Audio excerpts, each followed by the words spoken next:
Hello again, I am Jim Bob and welcome back to F1 Manager 22. We are ready for round 7 off to Monaco for tonight. Last time out we had a really good run, had a really good result. And earlier today, you may have already seen it on the channel, posted a quick clip, about 9 minutes. On my Williams file I got my first points, guiding both cars to a double points finish, and at Montreal in Canada. It was a fantastic race. Managed to take advantage of an early safety car to save a fair bit of fuel, and close the field back up again. And from there, it was just being able to push all the way through the race and look after the tyres where necessary towards the end. But it was a fantastic run. So if you haven't already seen that, do check that out. It's about 8 minutes long or so.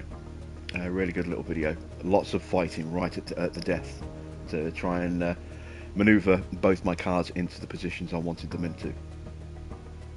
But for now, we are here ready to go for Monaco with our HAAS team. You can see our drivers have actually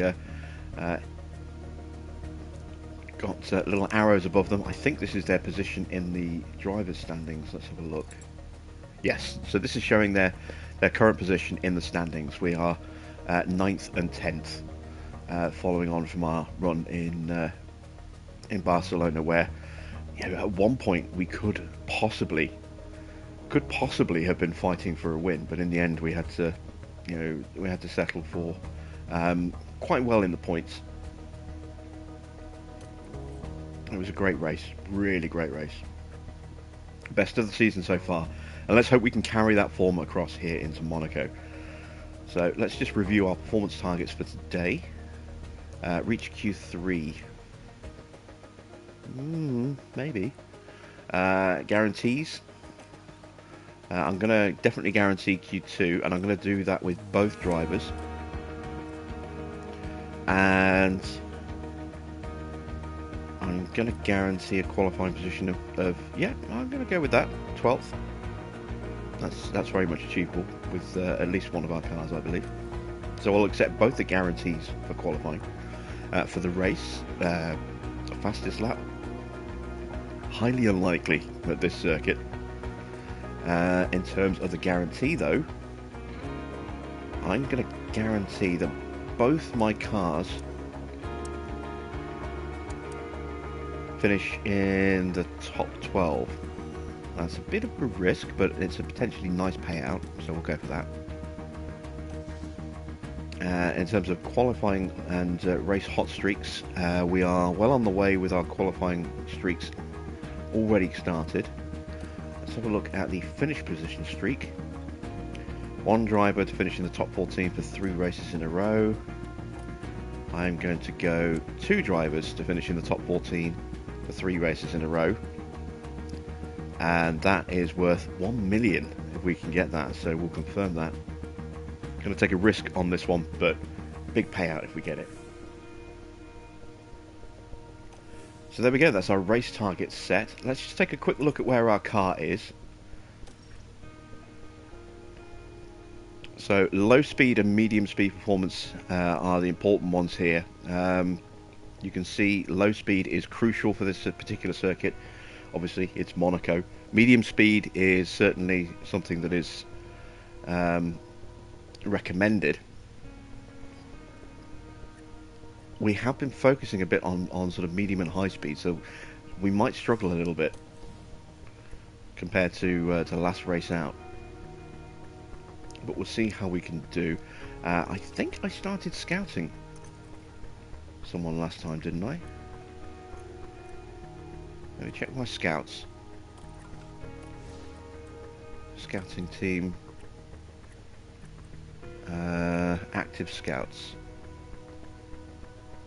No one's being scouted. Okay. I'm going to go for a new race engineer. Oh no, I am scouting, look. Yeah, Ben Mitchell. This is who I was going to scout, but we're already scouting him. He is a very good engineer. I'm looking at him for Oscar. Am I scouting someone else? I do wish when you click on scouting it would actually show you who is currently what they're currently doing. I think I'm scouting someone else as well. Let me check the calendar. Look for when the scouting's going to finish.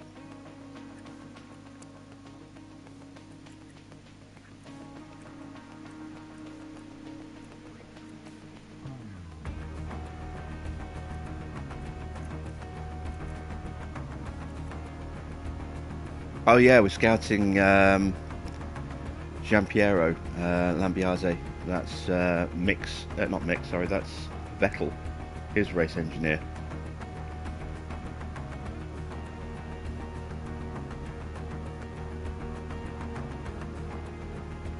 I don't think chat is working, so if anyone has said hello, I haven't been able to see it yet so far.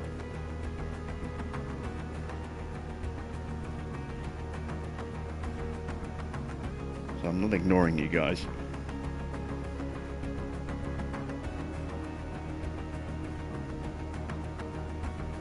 Right. We are ready to go straight to Monaco then. We've got everything set and ready.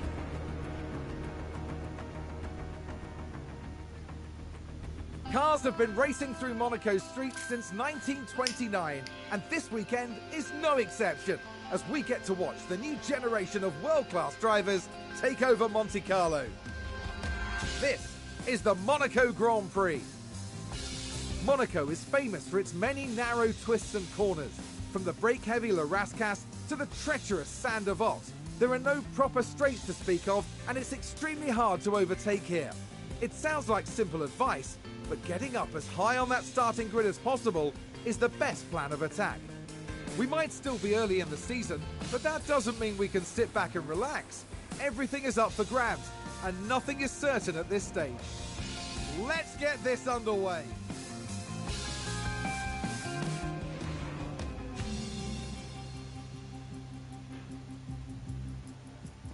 Okay, practice one. For this one, I am not going to put Logan in the car.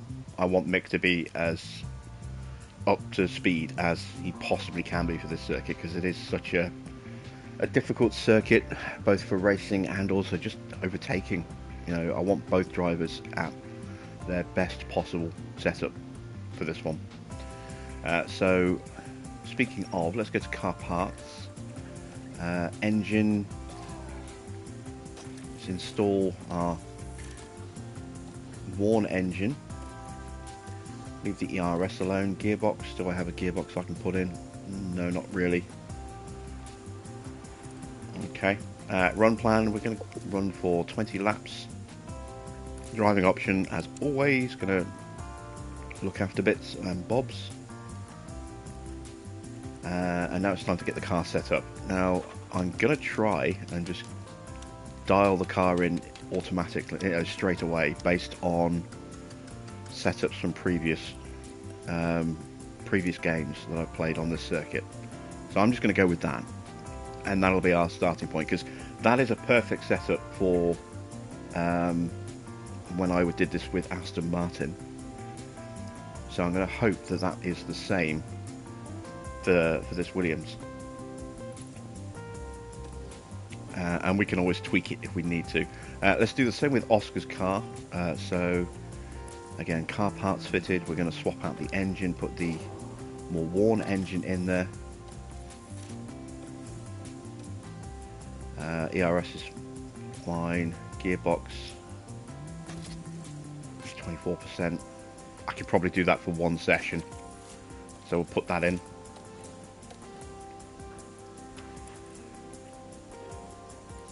Car setup.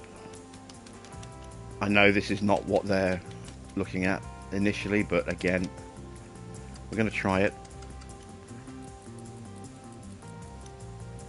We are just outside on a couple of windows. They may change slightly, and again, we can tweak the setup. So we're going to go with the full downforce setup. Run plan, again, set it for 20 laps. look after the car. Let me just check that gearbox on the MiG. Can I squeeze a session out of that? Oh, yes, I can. I can squeeze a session out. Okay.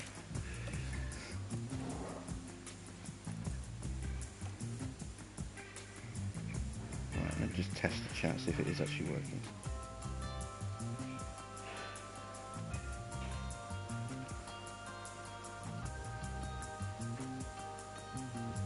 If you can see that, just type scene or something in the test, in the chat.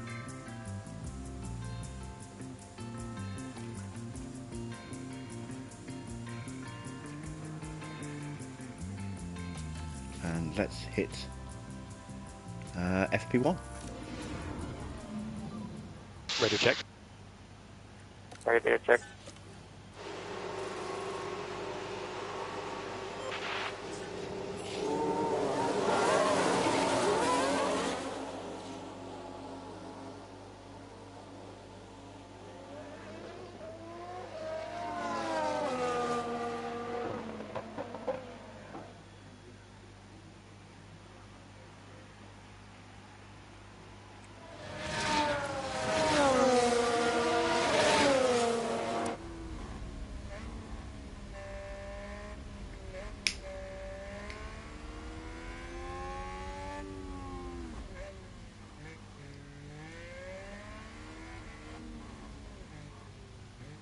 Just have a little ride on board around this circuit.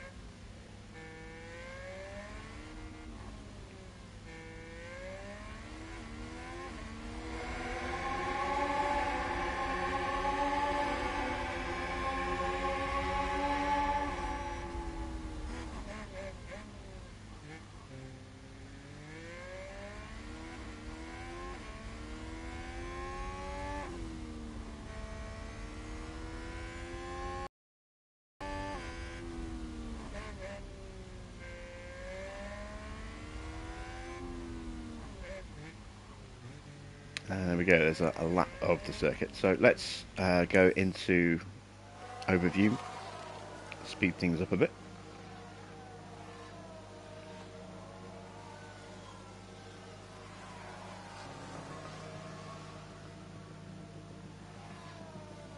Again, I'm not paying any attention to the timing screen. It's of no real point to check it at this stage. We're still dialing in a setup. Oh, oh no, Schumacher's crashed. Jesus. What's he done? Let's take a closer look. Right, watch this. There's Schumacher. Ah, it's not too bad. He's broken his wing. That's an off, and a big off.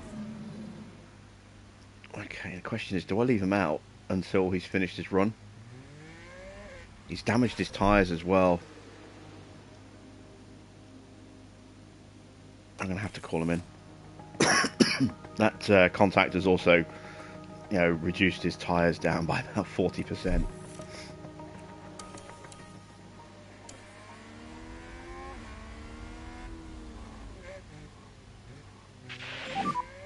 Copy, Pedro. Okay, copy.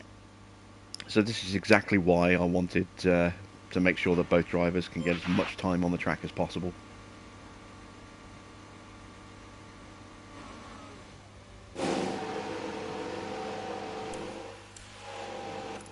Right, so we are going to have to. Well, that's a positive start. We're going to have to change the front wing.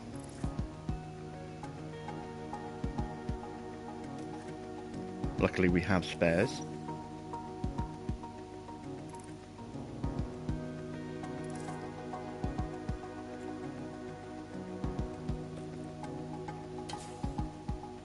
There we go, replaced. That is going to put a bit of time on reconfiguring. We need to change the tyres because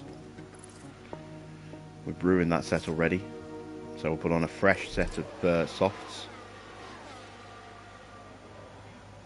But because we're not tinkering with the setup, it should be a pretty quick turnaround, about a minute and a half, as opposed to the usual sort of 5 minutes.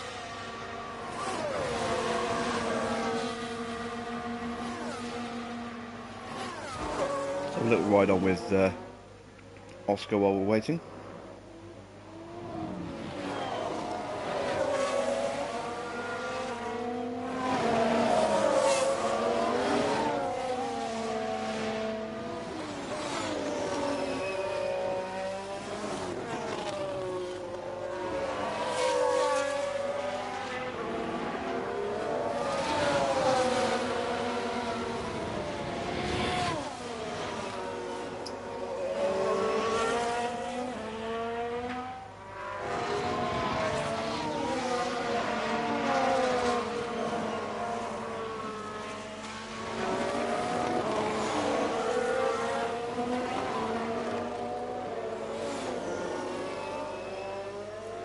And Schumacher is almost ready to go back out again.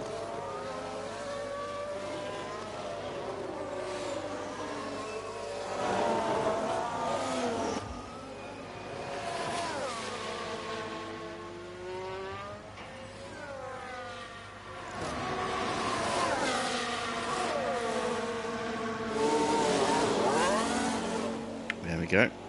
So not the best of starts to the weekend. Just hope he doesn't do anything like that again. Would not be helpful.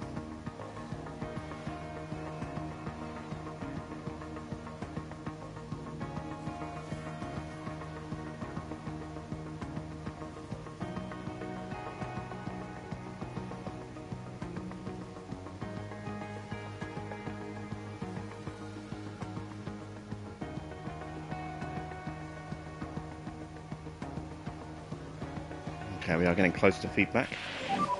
How's the balance? Oh, excuse me. Okay, Oscar is already very happy.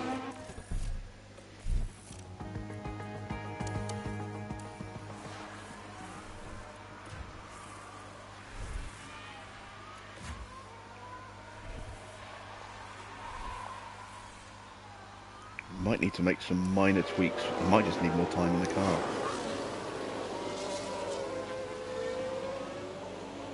I'm guessing he's going to need a couple of minor tweaks.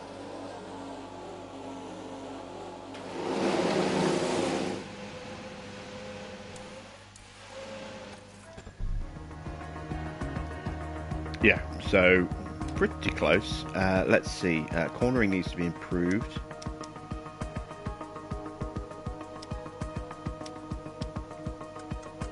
So let's pull that in a little bit. We don't need massive adjustments here.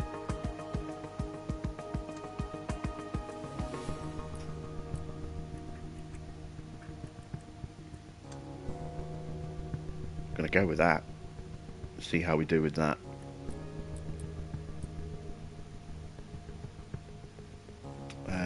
Tyres, we'll keep the same tyres on for now.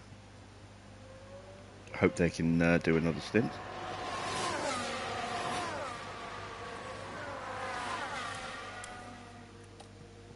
Now we're just waiting on mixed feedback. There it is.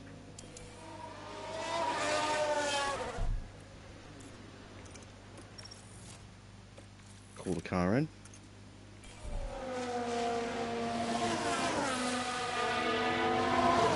Didn't actually display what the feedback was, so we'll have to wait till he gets in the garage to see that. Copy.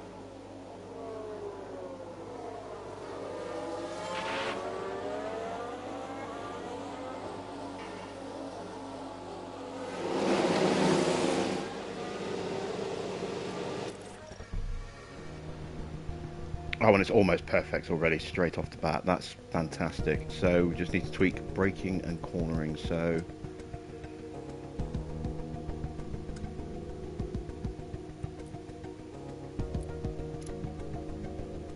let's go with that.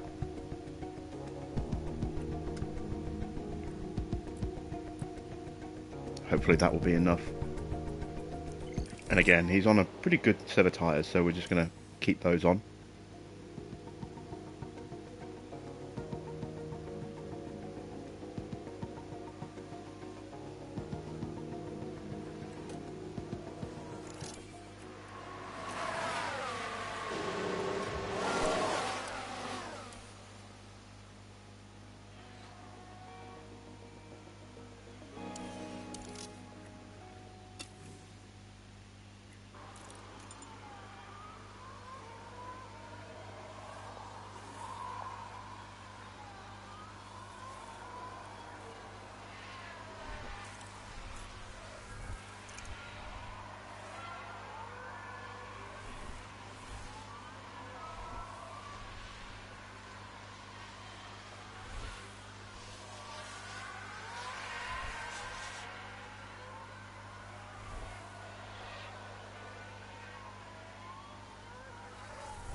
fingers crossed this will dial the car in for both drivers, and then we can just concentrate on getting good runs in, get their track knowledge up.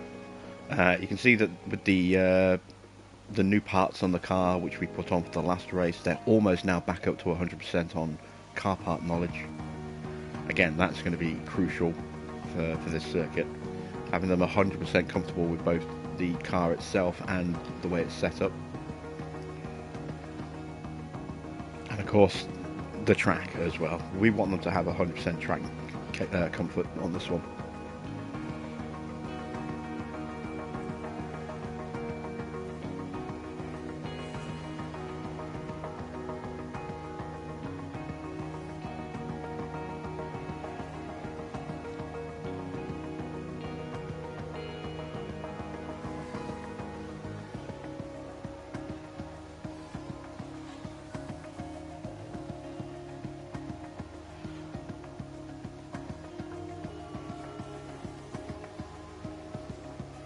Getting close to Oscar.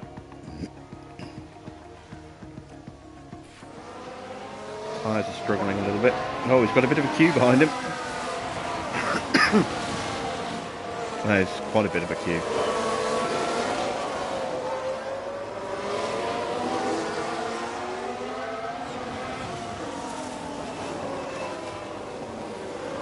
This could be a real tricky race for Oscar because of his tyre wear. He does eat tyres quite hard. We have been improving his smoothness rating every time he gets a point to try and soften the amount of wear down as much as we can. But we have to do a one-stop on this circuit, so we're going to have to be really careful with tyres when it comes to the race. Get the strategy right for starting and finishing compounds and push, and when we have to really ease off to protect the tyres.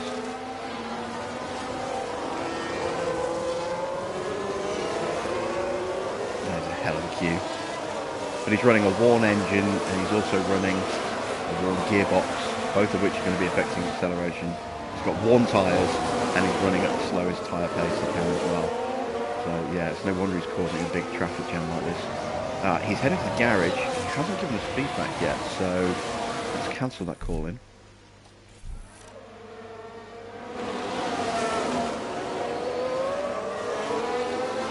It's bingo on fuel. Let's get him to conserve what he's got. I need that feedback, buddy.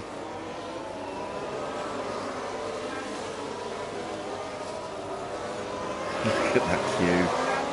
That's bad. Right, Nick is going to potentially have the same problem, so we'll get him looking after his fuel as well. Can we reduce and lift off a bit? Copy.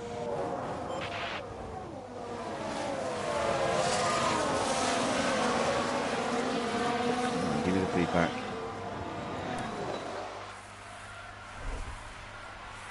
And we can only got enough fuel for one more lap. Please give me the feedback. Great, okay. So still not quite fully dialed in yet. Now we can call him in. Mick, cancel call in. Need that feedback, Mick.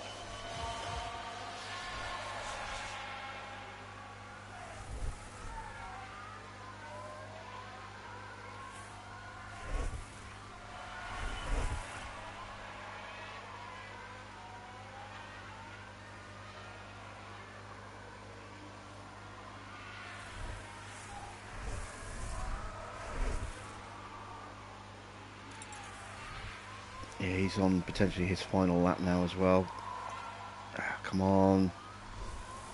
Tell me how you feel about the car. Please. Don't make me send you back out with just for one lap. Oh, there we go. Optimal setup. Call him in before he runs out of fuel. So what do we need to tweak? Okay, so the braking has gone the wrong way. Have to change the roll bar.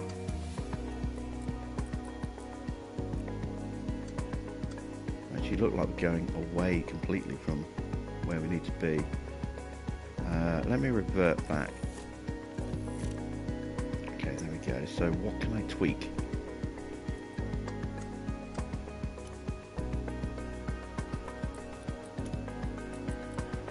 Okay, so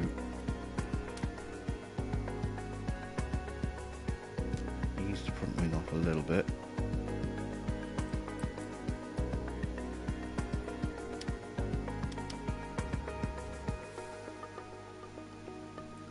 Okay, that's going to put a big hit on our traction.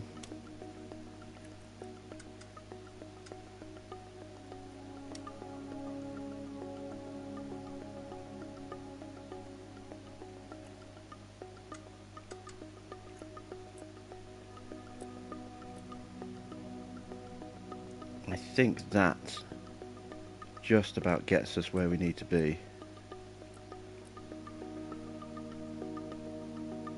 I think. We'll find out. Leave the tyres on. We're not going to have time to get back out on track. But we will obviously reduce the fuel just so we can make the changes now. There we go. And we'll check just how optimal is for Mick when he gets in the garage.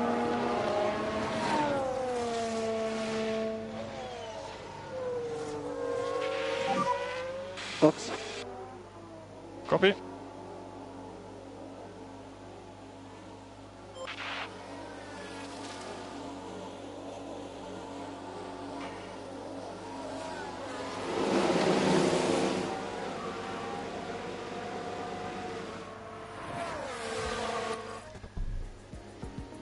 And there we go, perfect setup for Mick. That's exactly what we wanted.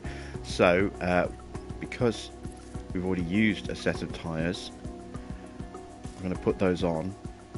I'm just going to send him straight back out again and just try and get him a little bit of extra time again to replace the running time he lost from that little incident he had earlier, where he broke a wing and ruined his tyres.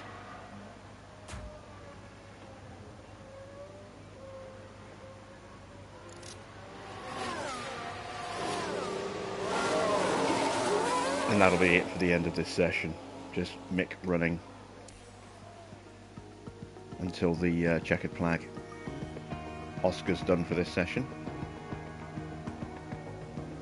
We'll try out those changes at the start of the next one.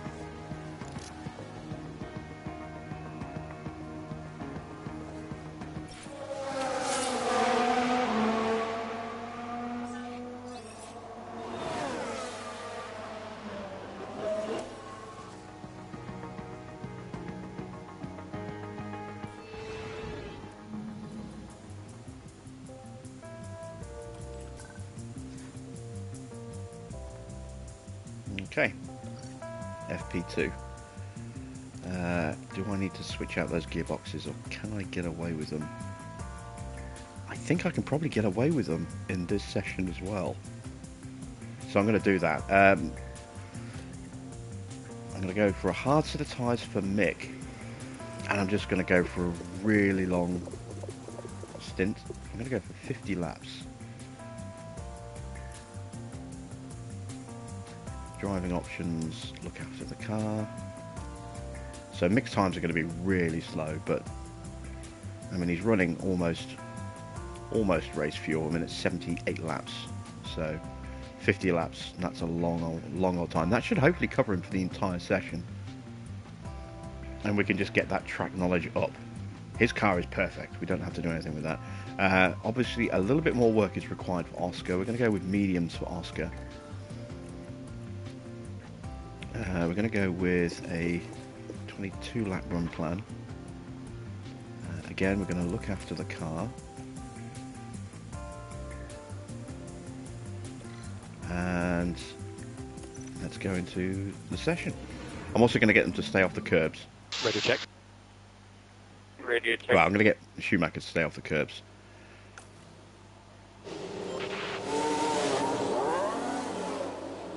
A little bit of gap between the two drivers this time.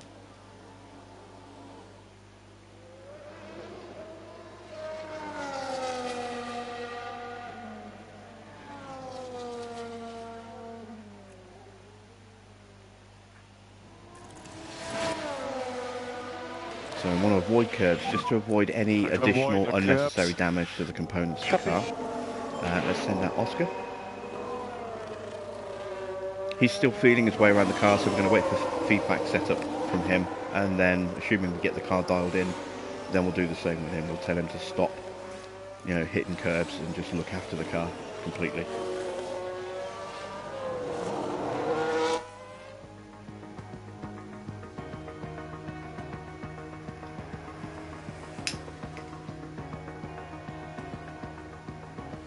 And there's the difference, look, 6 seconds off the pace. That's because we're running a huge amount of fuel with a very slow pace.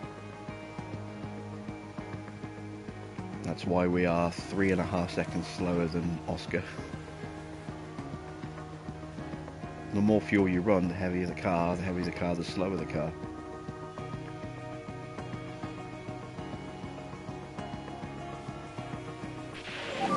Oh, we've got So wet most weather. likely more rain coming.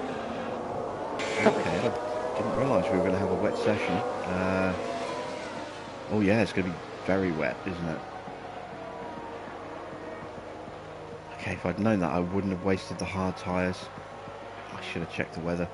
I've got to get in the habit of checking the weather before each setup, or before each session. So we're going to get a wet running here in Monaco. Are we going to get a wet race? Oh man, a wet Monaco, that could be very interesting.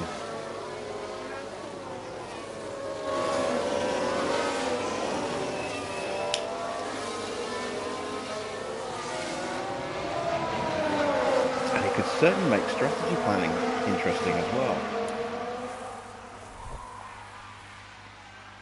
If we're going to get you know, rain mid-session in the race, then we could really go quite aggressive at the start onto the, and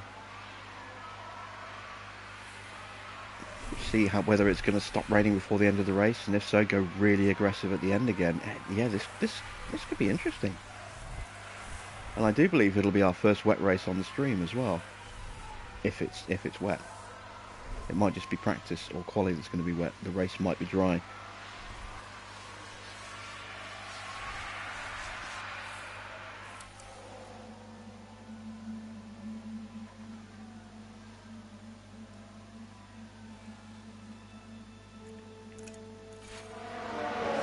Oh, I've got a crash. Please don't be Oscar. No, it's not. Okay. Who's hit the wall?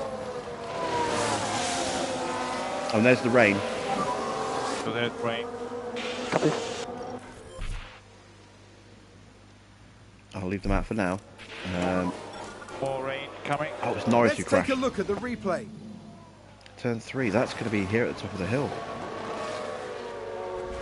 Oh, he's just hit the barrier. He's damaged his tyre. He's lost part of his wing. I think that's very similar to what Mick did, just on a different corner. Now we're getting to inters. When we get above 1 mil of rain, we're into inters. So we're going to call both cars in, put some wet weather tyres on.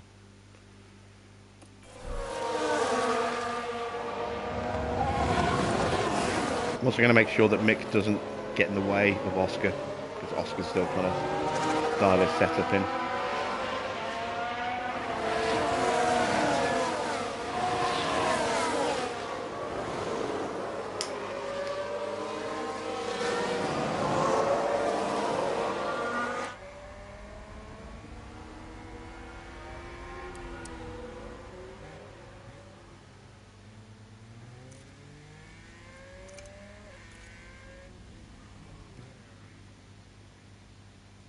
You can see how slow they're tiptoeing around in the, you know, slick tyres on the wet track, and not just slicks, but you know, hard tyres as well. So the least grippy of the slick tyres. Oh, wow, that rainfall's really shooting up. We're running at real time, and look how quickly that's going up. That's full wet territory coming up. Above 4 millimeters, we're talking full wets. We're going to be at full wets before we even get back to the garage at this rate. Look at the track.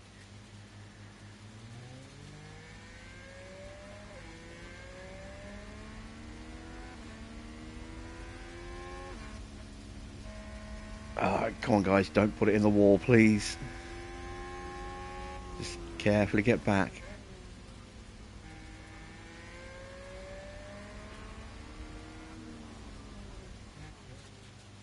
Okay, it's a fleeting rain by the look of it. It says 4 minutes till clear skies. Let's have a look at the weather. But it's going to rain again straight afterwards, and it's going to rain hard. So yeah, this is full wet running.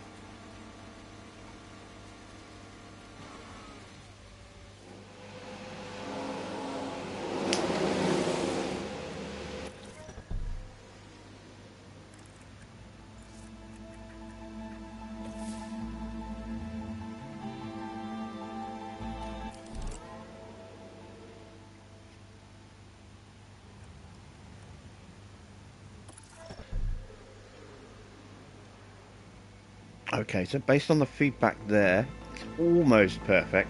Not quite. Let's see, can I tweak that ever so subtly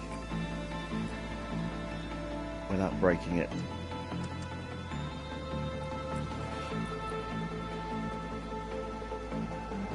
Let's try that. Tyres, wet tyres. It's going to be wet for a while. Let's up the run plan a little bit, just a little bit.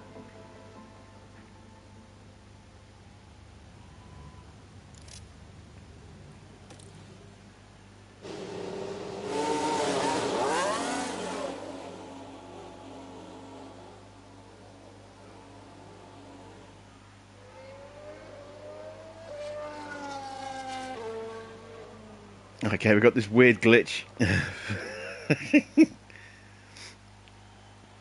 Where are we going?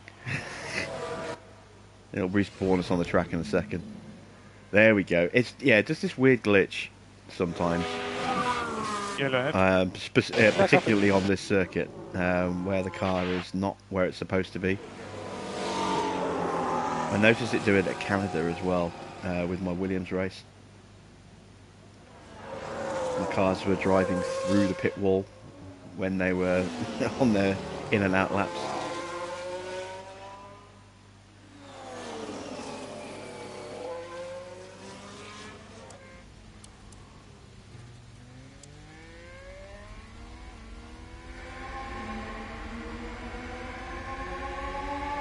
Are we the only ones on track at the moment? We are.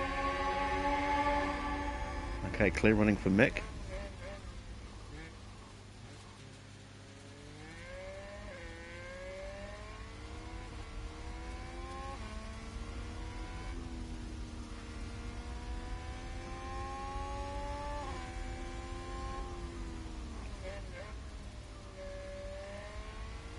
Into Raskas.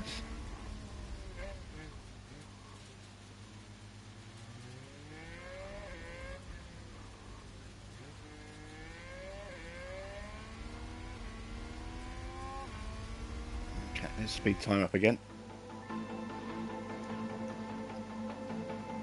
You'll notice as well that the cars do not follow the track plan very well on this particular circuit.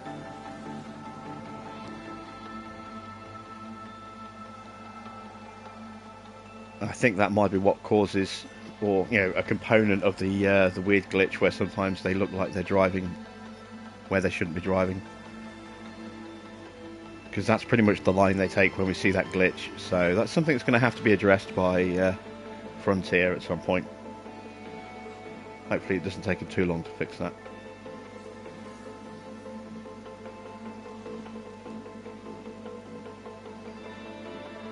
Okay, so the rainfall's coming down, but we have got more rain on the way.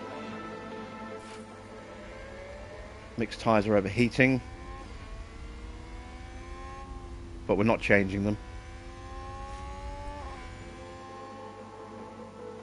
Oh, actually, I think we're through the worst of the weather.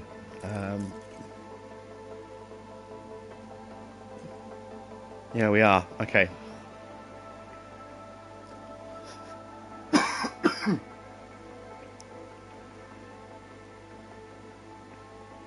Might be time to change back to Inters. Yeah, the rest of the field's on Inters. We'll call the cars in. We'll put them on inters.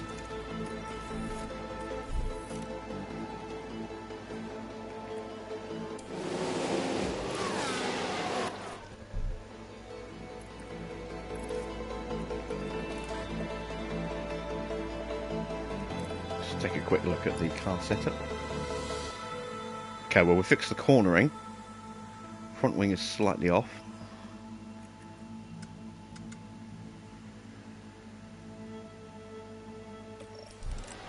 Another quick tweak. We should have time to hopefully dial that in. We've still got one more session to go as well. Let's put inters on for Mick. We know his car is fine. 100% optimal. That's good, good, good. Let's reduce the amount of fuel he's carrying now, because he's not going to do 50 laps now. So we'll reduce that down to 26 laps.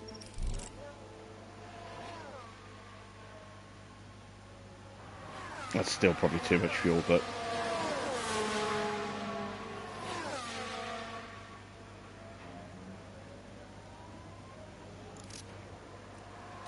Okay, so Mick goes out. Oscar is still... Yeah, Oscar's not going to get a full run in. No more rain coming. Going to dry now. Copy. Okay, so a little bit more rain on the track circuit. No more rain now, and the track immediately starts getting wetter. Rain has now stopped. Okay, so maybe... that's the wrong way. Maybe we just go straight out on slicks.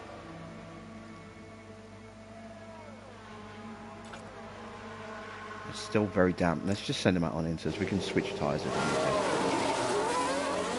Overthinking it. It's not a race, it's practice.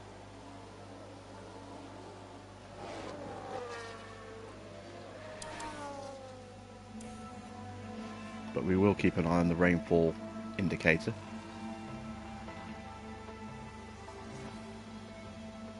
Track is getting drier all the time.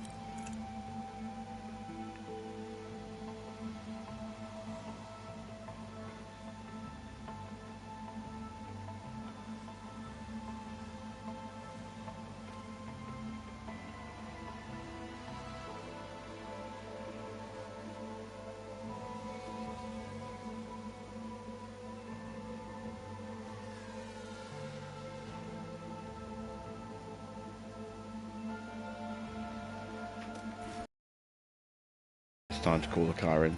There we go.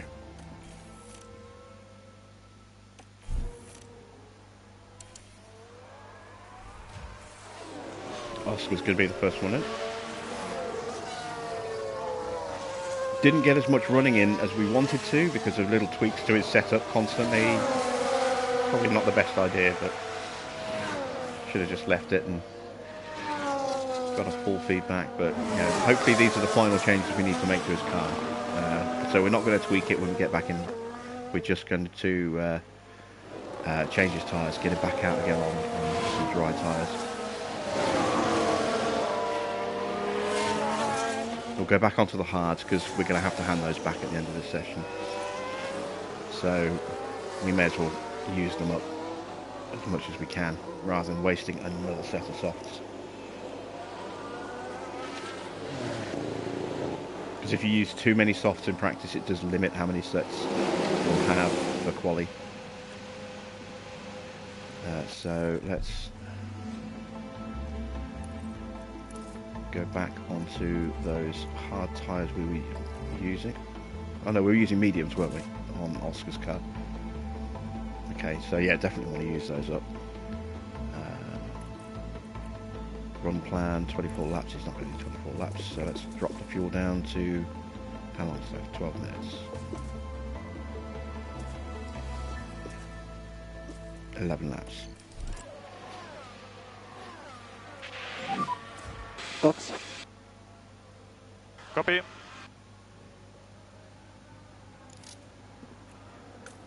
Okay, so Oscar's going out just as Mick is coming in.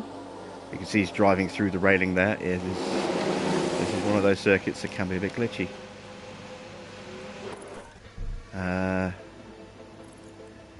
Tyres, mix on the hard, so we'll put those back on. Run plan. We'll go 11 laps for him as well.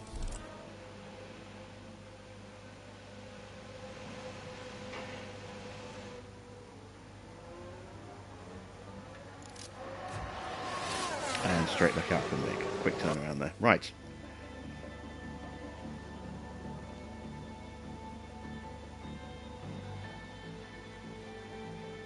Got the track to ourselves at the moment. Let's see if anyone else is coming out yet. Here we go.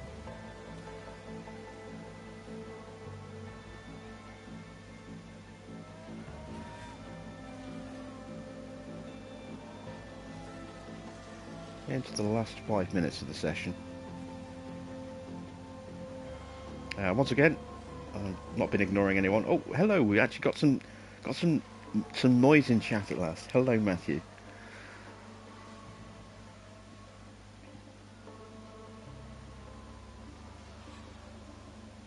I got my first red flag earlier today, and hated it. It was Montreal. And no, it wasn't. It was Baku. Got my first red flag at Baku, and it was about 20 minutes into FP1, and it just ended the session, and that was it. End of practice session. They never restarted it. So I was not impressed by that. That needs to change. Session needs to be restarted, and that never happened.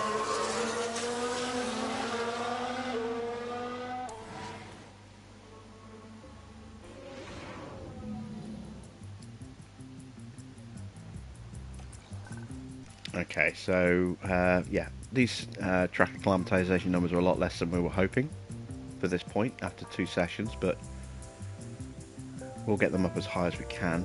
Mixed car is fantastic. Today, we see the culmination of the team's practice efforts translate to the all-important qualifying session. Whoever said every second counts clearly hadn't revelled in the sport of Formula One, where grid positions can be decided by thousandths of a second.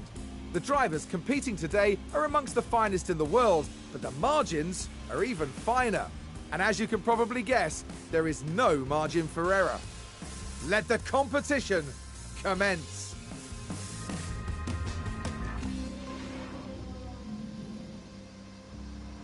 Hello there, Simulator YouTuber. Welcome to the stream. Can Piastri make Q3 again? I hope so. I don't think he will, but I hope so. I've set targets for Q2. These are my sponsor targets. So I've said I want both drivers to get to Q2, and I want one driver to get into the top 12. So they're the targets I'm running for. Compounds, we're going to put Mick onto the mediums. And again, we're just going to try and run them as long as we can. Let's give him 40 laps of fuel. Actually, thinking about it, let's go 30 laps and just bring him in for a refuel. It'll be faster, so he should get more time on the track than slowing him down with a heavy run. 30 laps will be good.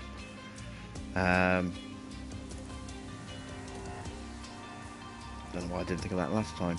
We're not touching Oscar's car because we think we've got it dialed in, but we're not sure.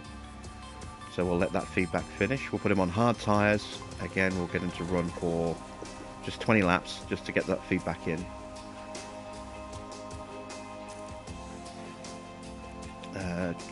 Change our driver options. Make sure they protect the car.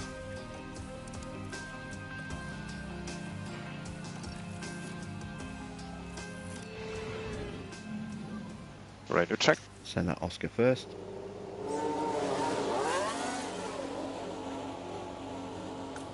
Now I send out Schumacher. Once again, we're going to get Schumacher to avoid the curves.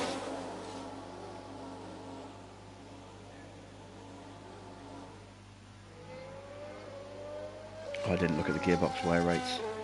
Oh, don't tell me that the gearbox might break to the point where I have to replace it, because that'll end the session for whoever has to have a replacement gearbox. Stay off the curbs. Try to avoid the curbs. I'm going to make the same Copy. request to Oscar as well. Right, let's speed things up. I'll mix. Not mix, sorry. Oscar's almost there with feedback already. That's good. Please be optimal. We've been chasing it all session. It's still How's the only balance? great. At least we're going to have time to make a tweak, get him out, and hopefully dial it in. Mixed car we got spot on pretty much right from the word go. We just had to make a minor tweak after his first run. Oscar's car is proving a lot more tricky.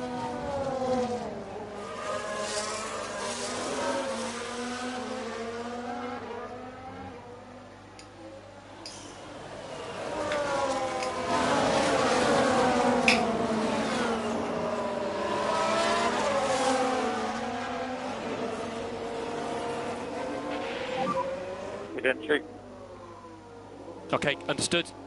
Okay, was it on?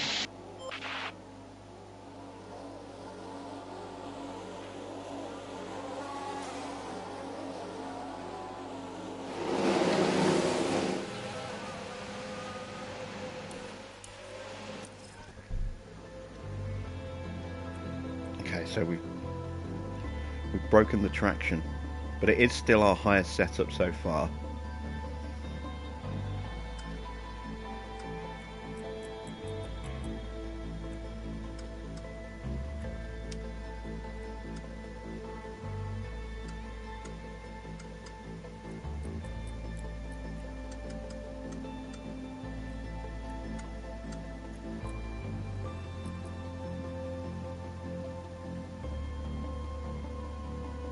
I think we might be going the wrong way with the traction, but we'll try that.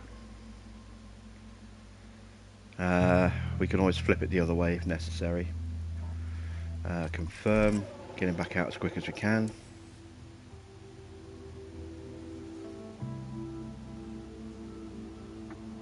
How you doing, Colin? Looking at the cars going around, it looks like they're going right through the middle of the casino at the moment. Yeah, it's a definite problem on this circuit, and sometimes it actually affects them running on the track itself as well. When they come out the pits, you'll see them driving through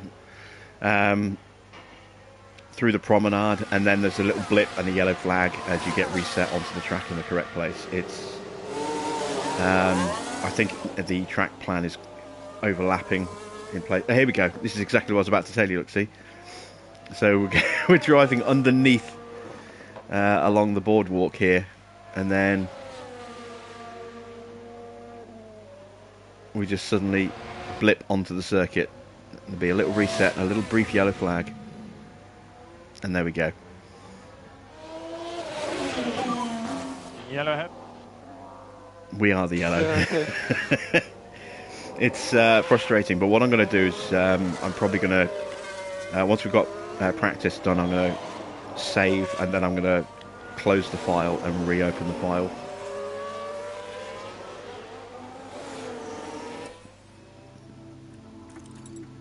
And that should hopefully make it go away.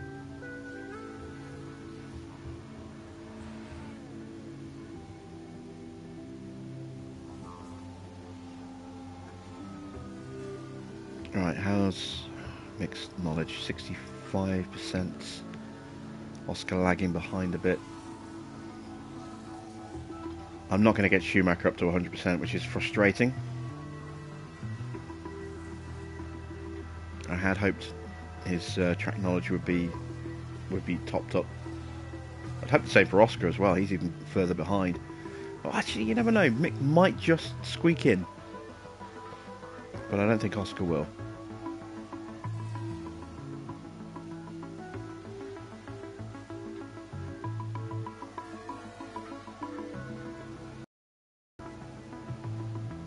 Because we've got to make another change potentially to his car.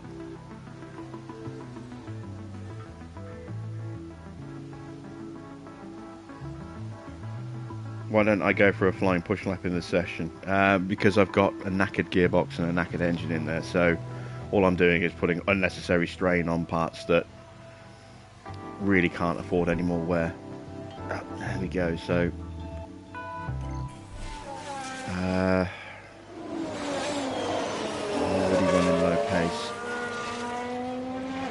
I'm going to conserve the fuel as much as I can. And lift off. This is going to scup a mixed run because it's going to make me change his gearbox before he goes back out. Oscar's gearbox is a little better in terms of condition, I believe. Yeah, Oscar's is just a little bit better, but not much.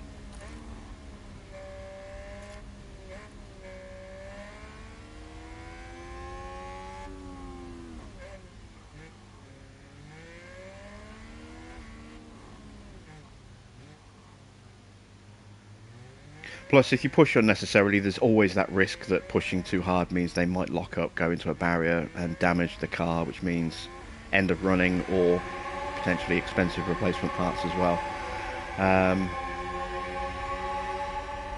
And when I'm just trying to get them on track for as long as possible to get their track knowledge up, that's just an unnecessary risk. If it was a different circuit where there were runoffs, or it would be a bit different, but this one, you've got no runoffs, it's just barriers. Just not worth the risk.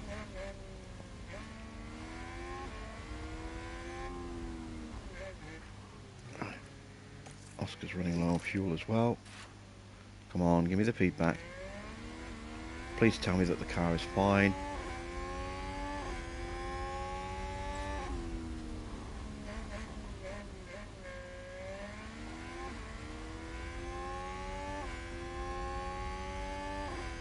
Mick's got 4, maybe 5 laps of fuel left.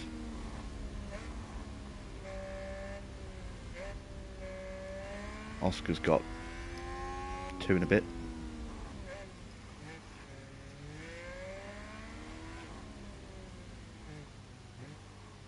I need to get him in before he runs out of fuel, but also before his gearbox ticks over to 20%, so I can actually send him out and just let that gearbox eat itself to bits while he's out on track. If it breaks to below 20% while he's on track before he gets in the pits, it's going to make me change it before I can send it back out again. I don't want that. I can't have that. I need him on track. At least looks like Mick. If it is going to make me change Mick's gearbox, then that's the end of Mick's running. But at least I'm going to get him to 90% before that happens. Ideally, I can get him back out without having to change that gearbox, but I don't think I'll be able to. The gearbox change alone is going to eat up the remaining session time.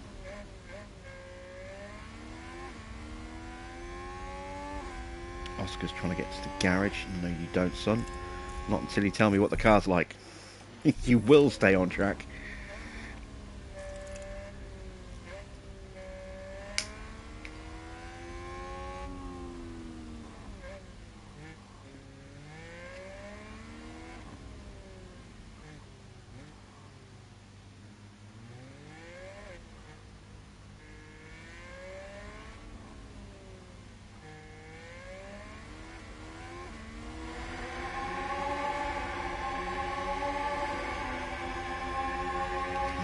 Tell me what the car's doing. That's still only great. Oh.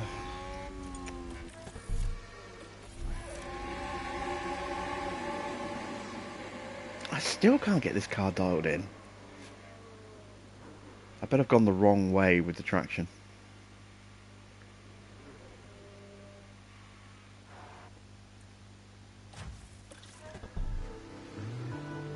Oh no, traction spot. Oh, okay, so we're almost there. It's just the cornering that's a fraction off.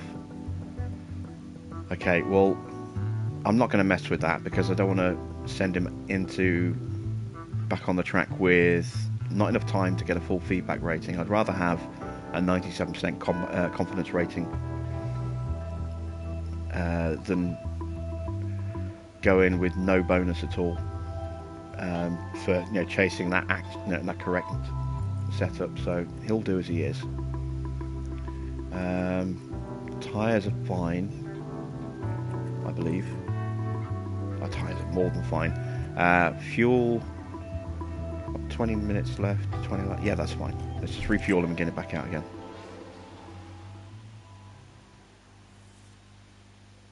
Why don't I pick Mick now and send him back out again? Mick's gearbox is already ticked over to heavy wear, so I'm trying to keep him out as long as I possibly can. On the very strong off chance that it's going to force me to change his gearbox as soon as he comes in the pits, which is going to end his running for the session. I'd rather just try and squeeze as much track time out of it as possible before I pit.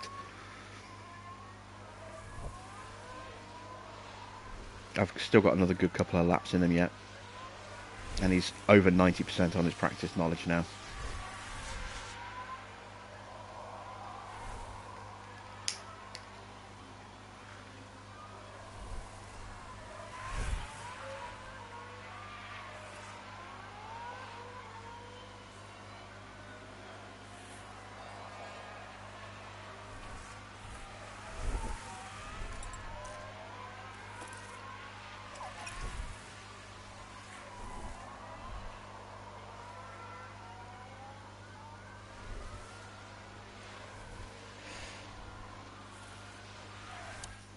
Right.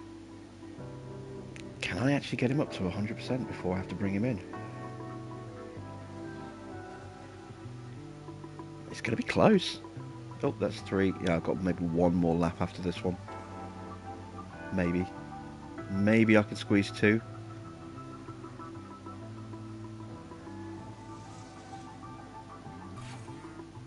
Oh, we've had a crash. Who's crashed?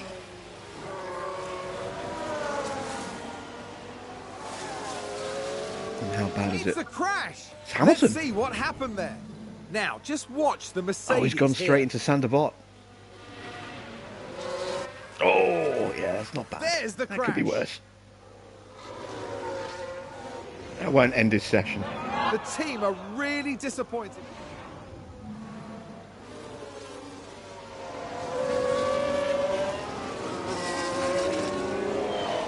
We've already cleared the yellow flag.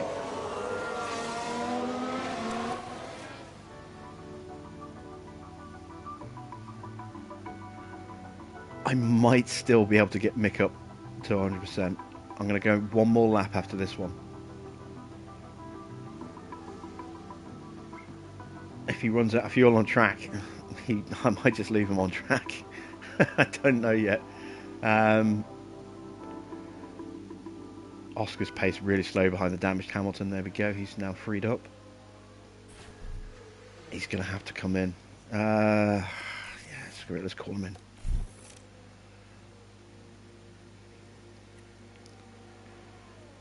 Let's see. It's going to make me change the gearbox, isn't it? Multiple issues. Car has multiple issues that need addressing before confirming. Yeah, major gearbox. It's not going to let me out until I change that gearbox. So mixed session's over, but we got him up to 90 something, 95% on track acclimatization, which I didn't think was going to happen. So that's not too bad.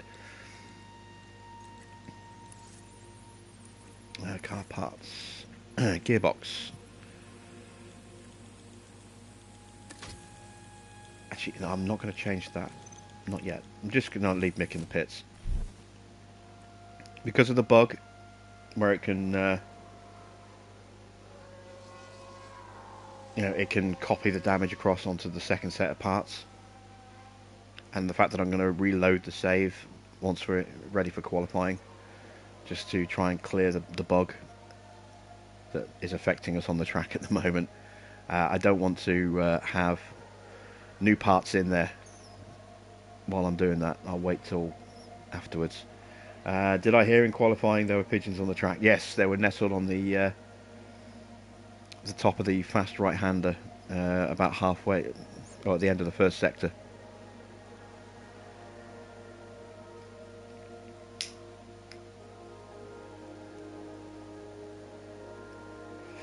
They were right on the edge of the track, on the inside curb.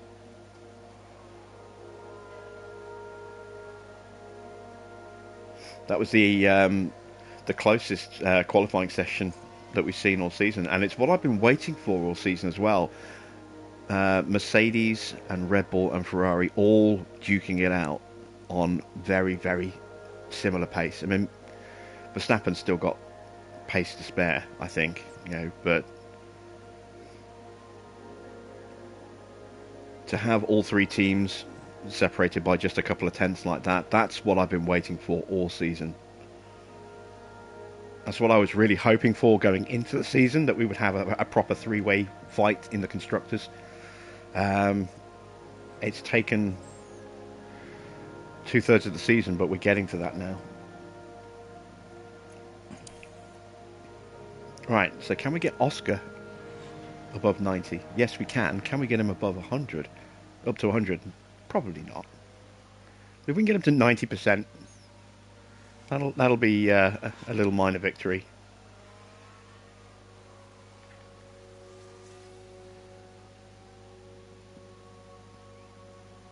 I could up his pace. I still don't want to put unnecessary wear on the engine. This is my practice engine, so the longer it lasts, the more practice sessions I can run before I have to switch to a different one. I want to get as much use out of this engine as physically possible. We're just gonna about hit 90%, I think.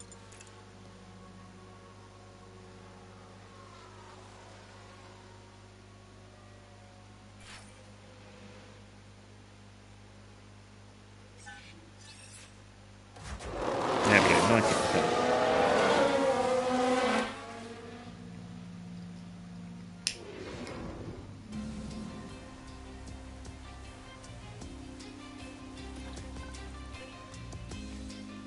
So given how iffy things were looking earlier on, that's not bad.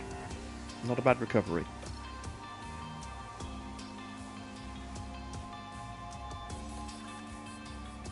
Okay, so let's get the car set. Actually, no, let's make the save.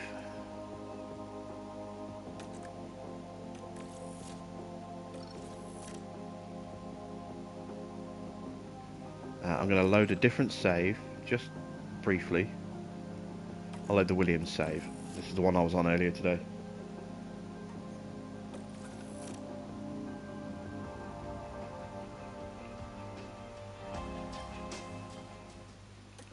And now I'm going to load the HAAS save again, and hopefully this will clear out that bug that was affecting us in practice. Wellman Racing's back. Good to see you, Wellman. Right, now we can go ahead and we can change these car paths. So, engine is going to come out.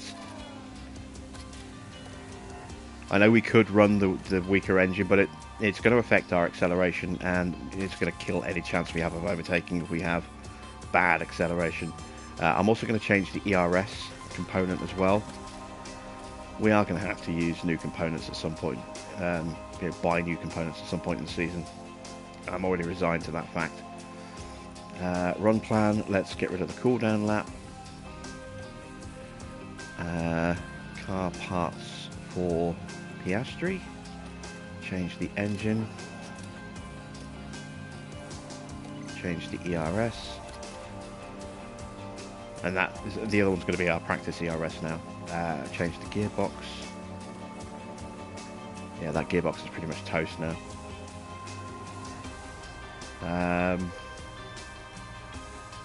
Alright, our guys are ready. Oh, no, wait. Now they're ready.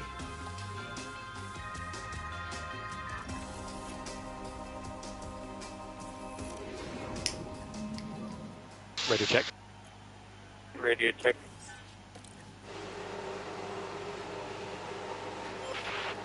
Let's just hope we don't have problems with traffic.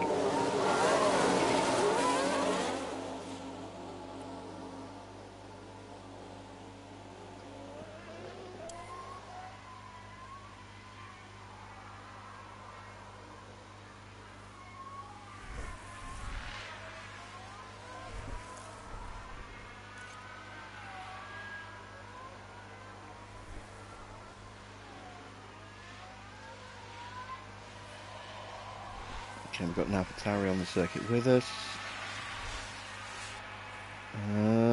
Oh, there goes another AlphaTauri. Everyone else stay in the pits now until we go past. If anyone comes out the pits now, they're going to royally screw us over. Oh, we've got a Red Bull coming out. God damn it. Can we catch him?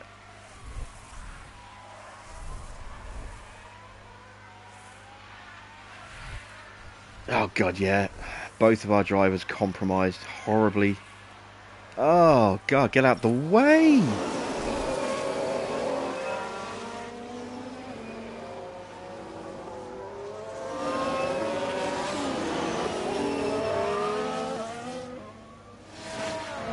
Wasn't quite quick enough.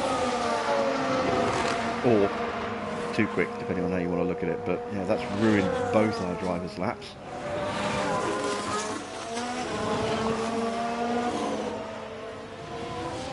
They're going to top the timing boards because they're the first two setting times, but then they're going to drop massively behind everyone else.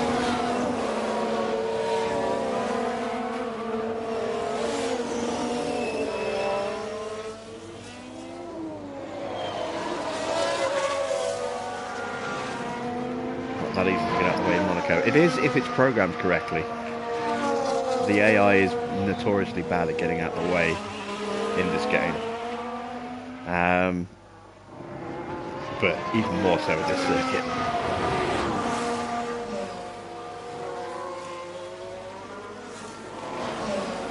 So we've done 114s for Piastri. Yeah, that's how far off the pace we are. We're not really that far off. We're maybe at least a second quicker with Piastri, I think. And a couple of seconds faster with Mick. Maybe. Or at least a second and a half faster. At least now we're returning the favour to Verstappen. I'll hold you up, Tom. See what I mean about the AI is notoriously bad at getting out of the way on the circuit.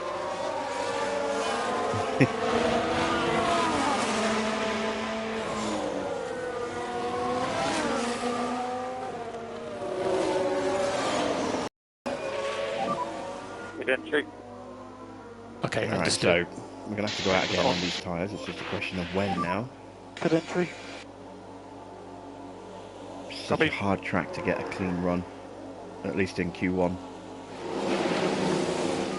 Until the very end, of course. There's always traffic, and I'm going to probably send them straight back out again. Same tyres.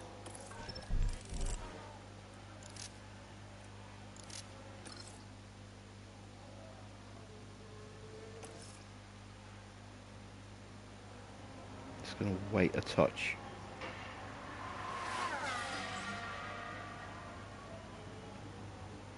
Yeah,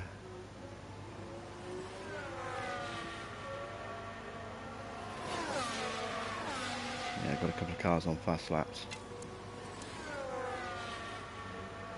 Just Hamilton at the moment.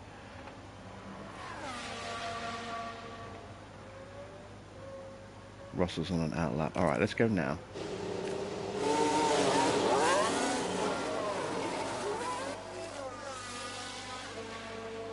Hope that we've got some clear out. Who's that in front of me?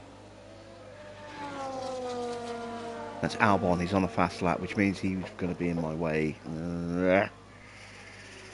How you doing, Dirty Trucker?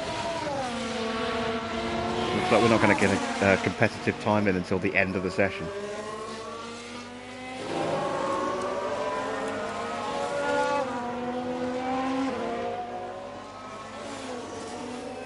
Oh, it wasn't Verstappen, it was Perez that held us up.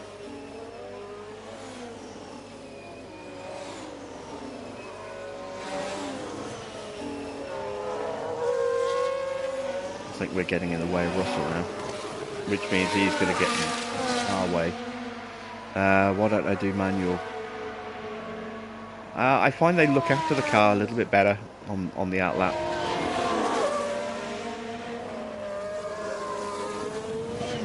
But Oscar's going to start pushing any second now. So he's not going to have to worry about... that's Albon going through. He's not going to have to worry about Russell getting in the way, or getting in the way of Russell. But Schumacher might be compromised here.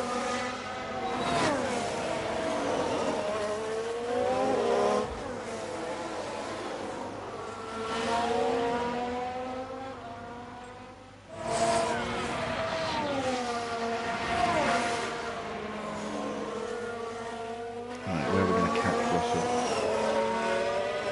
The worst part of the track to catch him.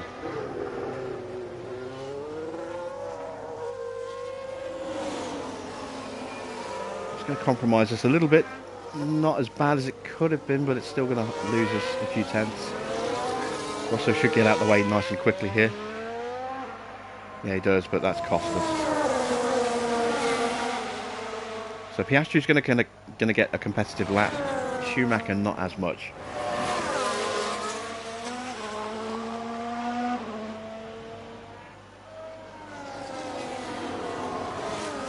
Still an improvement on the last one though.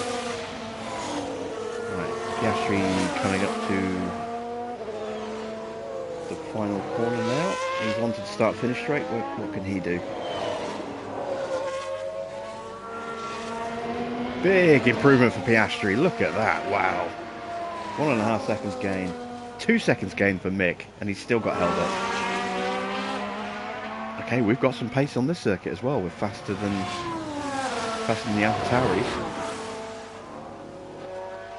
So Q2 should be, relatively straightforward getting into it. Question is now, do I stay with these tyres again, or do I go for a brand new set?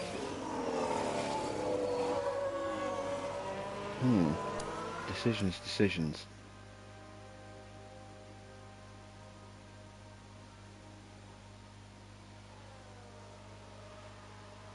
Let's take a look at the tyres when we get back into the garage. Box. Copy.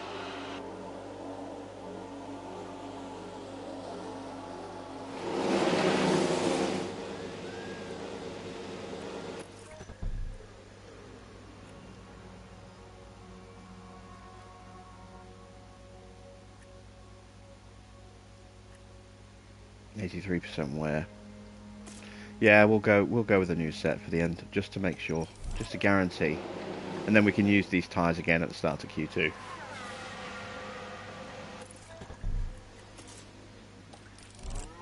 Alright, so we just need to wait for the end of the session now. And just to make sure that I do get through, I might be first out of the garage. At least with Schumacher anyway.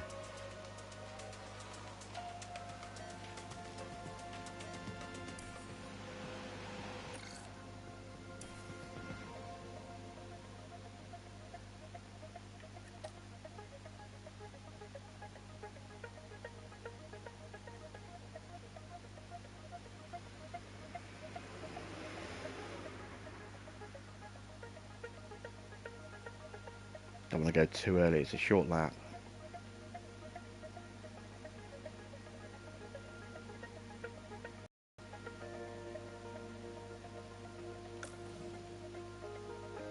Okay, let's send out Mick now. And we'll send Oscar out at the end of the traffic.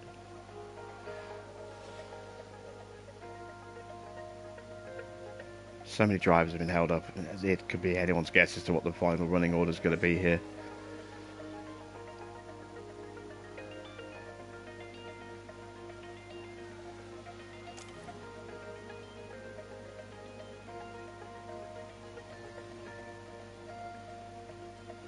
But Mick's finally going to get an unobstructed run. The first time this session.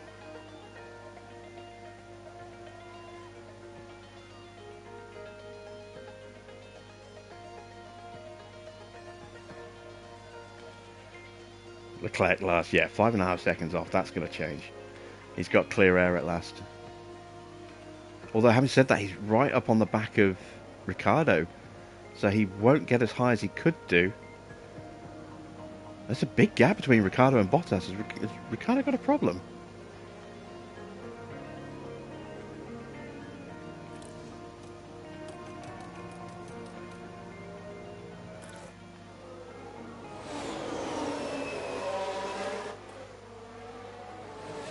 Tell me Ricardo's damaged his swing or something. No, his car looks okay.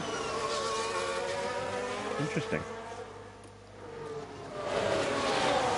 So Leclerc's being compromised, but he'll have enough pace to get through. Wow, actually, it depends. If Ricardo is slow and gets knocked out here, this could knock out Leclerc as well. I'm going to stay with these guys and see what happens. Schumacher improves up to 6th. Piastri is 4th. Where's Ricardo going to finish? He's not going to finish 18th, surely not.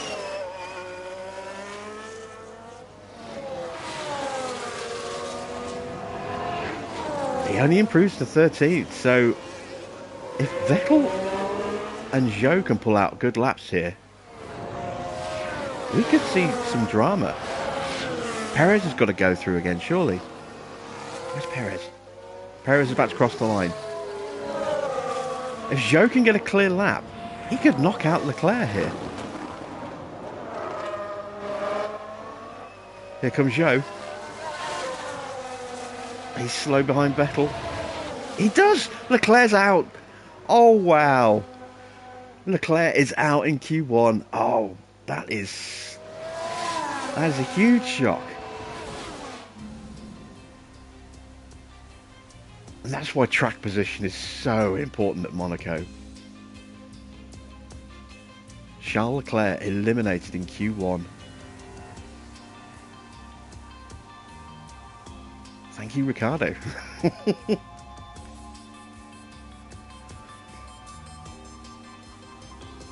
That's huge for us tomorrow. That really is. That's huge for us today as well. No rain by the look of it for tomorrow as well. It's going to be dry running, so wow, I still can't get over that. Leclerc out in Q1. He's our championship leader as well, I think.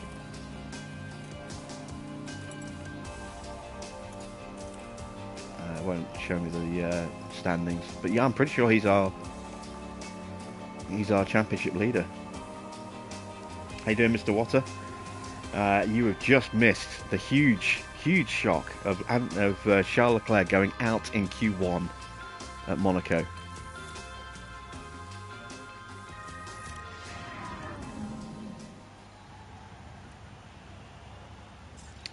Let's change the tyres. Let's put on the scrub tyres.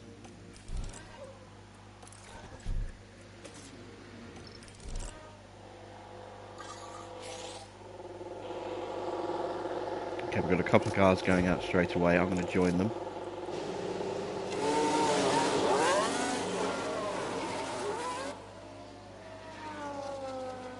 Blow you down with a feather. I haven't had an expression like that for a while.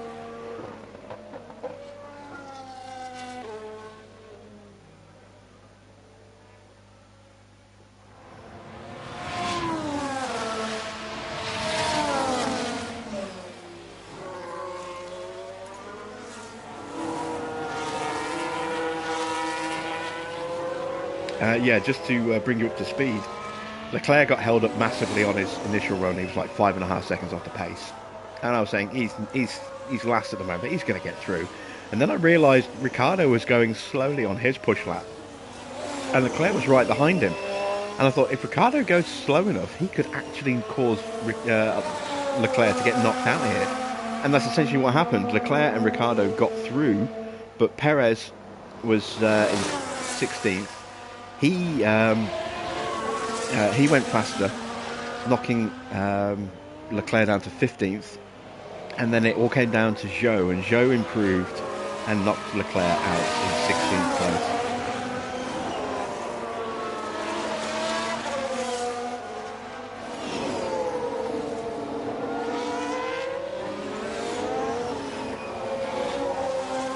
Oh, we've got cars coming out the pits in front of us.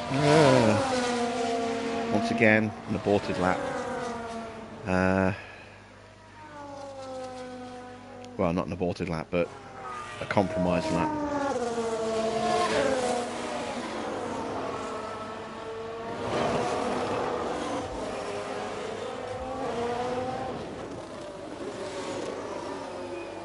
faster than these Alpha Tauris, but they got held up.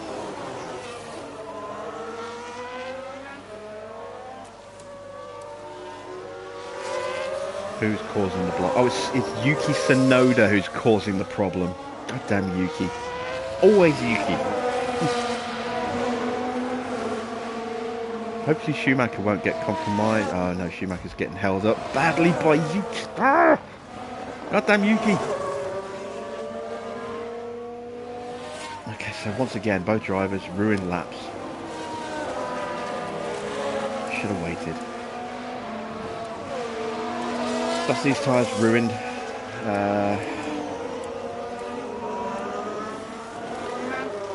Ricardo with a 1:12.8.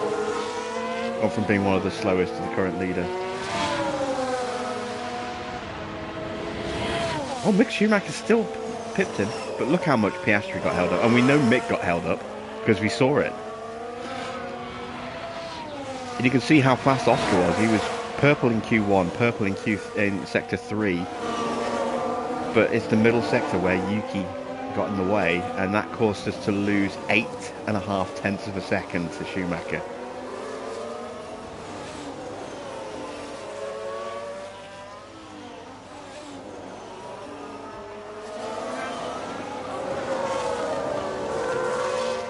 Well, now we're getting our revenge. Now we're screwing up Yuki's lap.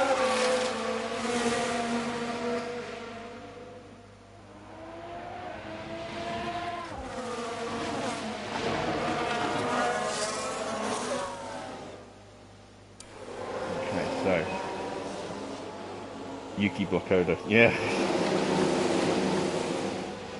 Going too early can hurt the team. Yeah, it's just, but it's one of those circuits where you think, okay, if I go early, I can maybe beat the traffic, and then you go, nah, I'm not going to go early this time, and then you wait a minute or two, and then you go out and you get hit with traffic, and you go, I should have gone early. There was clear track, I would have been able to get my lap in. Sometimes you just get unlucky, you know.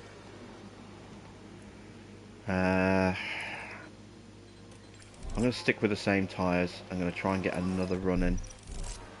It's a quick lap here, so I'm going to send them both out right now.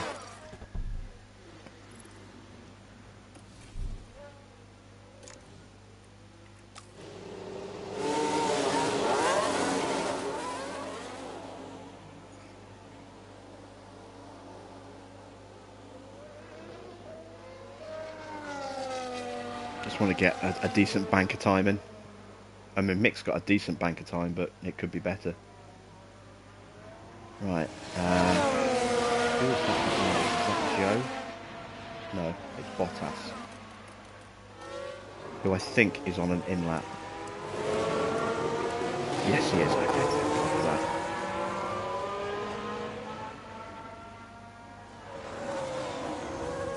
Okay, so who is on an outlap right now? Us and Alonso, who is in front of us. There. So, as long as no one comes out of the pits between us and Alonso, we'll get a clean run.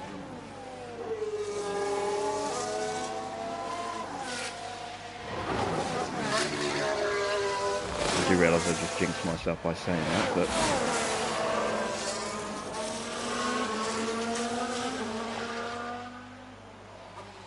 Right, Alonso's got a clear run.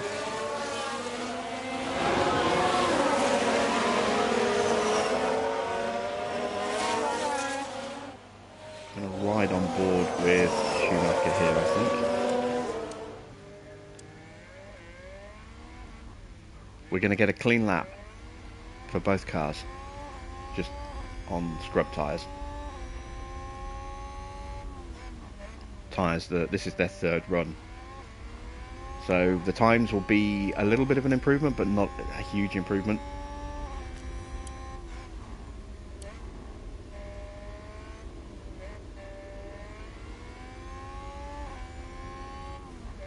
Oscar's definitely going to improve. Mick might not much. Well, he might improve a little bit.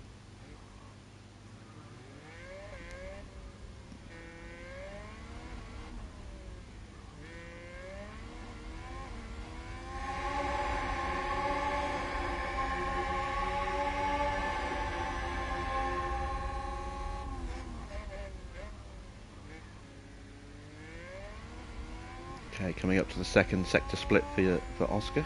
He's up on that as well. Mick's improving in the middle. That's where we were both held up by Yuki. Final sectors.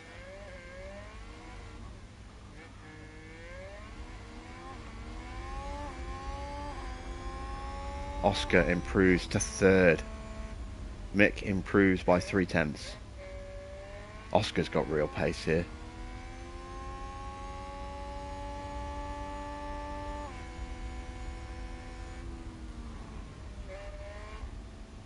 I mean, his cornering speed is so good. This is a circuit where Oscar really shines, especially in the final sector. On my Williams file, he was consistently 2 or 0.3 faster than the cars he was racing against in the final sector. You know, he could be outside of DRS range, going into the third sector, and then he'd be back in it by the end of the lap. You know, comfortably back in it. He'd gain like 0.2 going just through the last sector, because his cornering speed is so good.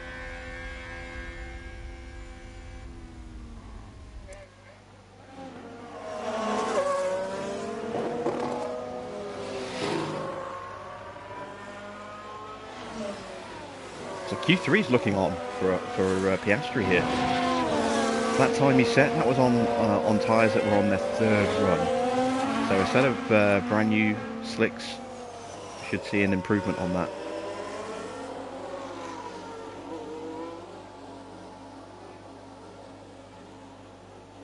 We're going to end up burning all of our slick tyres through qualifying. We're not going to have any for the race, or not brand new sets for the race, but that's okay. We're not planning on using soft tyres in the race. So, brand new set. We will get another set unlocked for the next session. They'll give us one of our practice sets back, I think.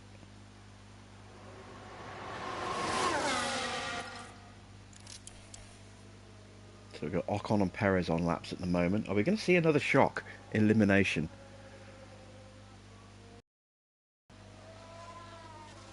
Max is going to be in the drop zone. Can you imagine if, if Max gets stuck behind Ricciardo and Ricciardo knocks out another championship contender? That would just be too much. I really hope it happens.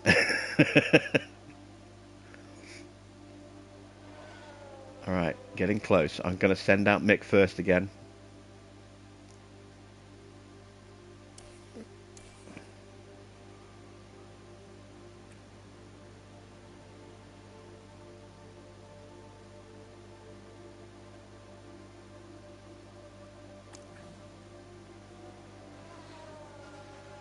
Oh, he's not going to be first. He's going to be second. Okay, that's fine.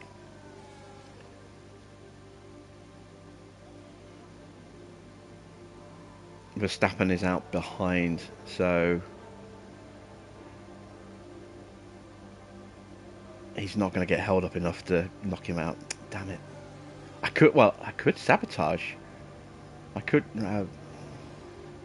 I don't want to do that. I don't want to, you know, illegally influence the results. I mean, I could just set Schumacher to run really slow. But, you know, in reality, that would get disqualification, and it's not part of the game code. I'm not going to do something that you couldn't get away with in real life.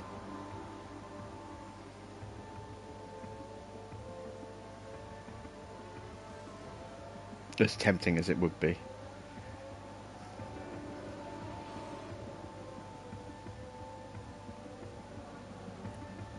There's still no guarantee that Mick's going to qualify. Even if I were to do that, everyone else could improve enough.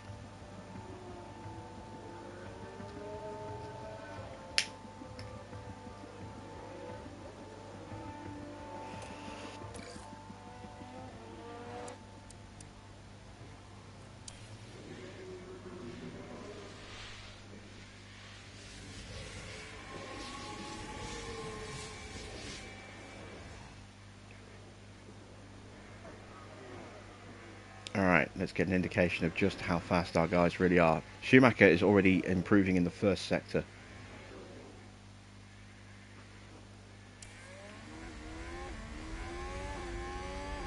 Oscar starting his flying lap now.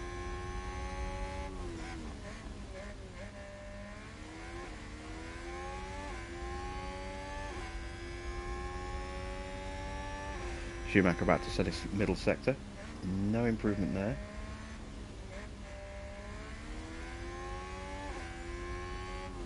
Oscar's up. Norris is in 8th. Sonoda confirmed in 14th. He did not improve. Wow, are they really that far off the pace? Gasly is confirmed in 5th. Hamilton 4th. Verstappen goes P2. Perez P1. Ocon's finished his lap. It's just down to Russell and Zhou. I don't think the both of them are going to improve enough to knock out Mick. Oh, there goes Russell. What's Zhou done? Oh, Zhou's knocked me down. Oh, okay, come on, Mick. Oh, no, Mick's out. Okay, Mick's out in 11th. That's not great. Oscar improves up to 6th. Okay, well, that gives me more options with Mick for the race because I have that extra set of... Well, I might have the extra set of slick tyres.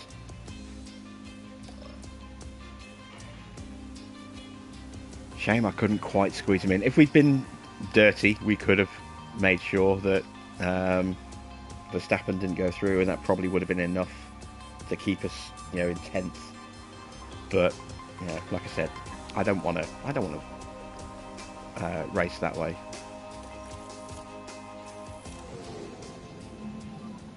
Radio check. Radio check. Right. What's the best set of softs I've got?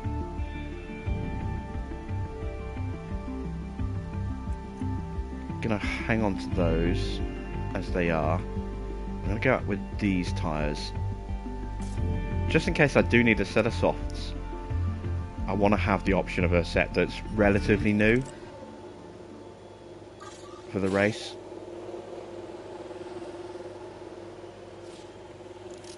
Right, if we get a late safety car or something.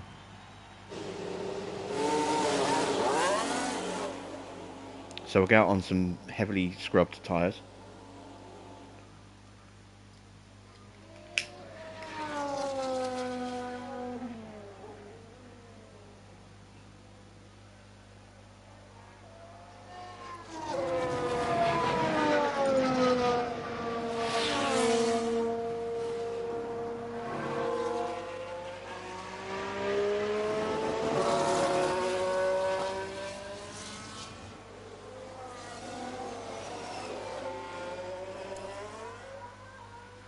Keeping an eye on the garages at the moment, seeing if anyone else is going to pop out.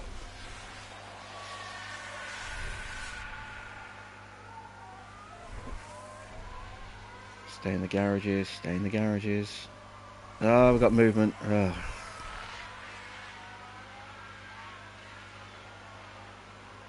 It's one of the Red Bulls again. Right, how quickly can we get past it? I get the feeling we're going to be heavily compromised again.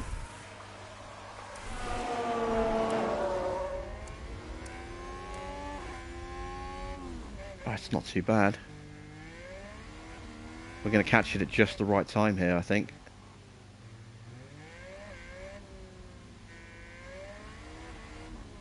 Just hope he moves out of the way quickly. He does. Oh! God, he squeezed us into the barrier for a second then. That's lost us a tenth, maybe 2 tenths, I think.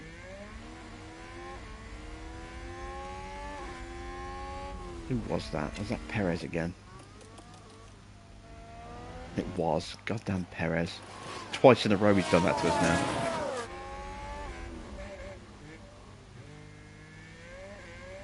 We're going to go P1 though, for now.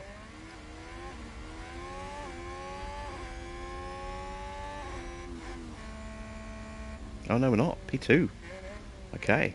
I thought we were faster than that.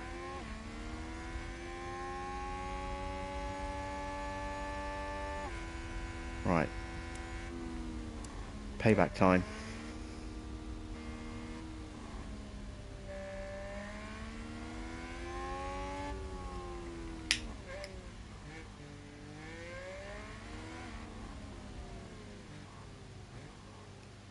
Yeah, Paris is getting held up worse than he held up us.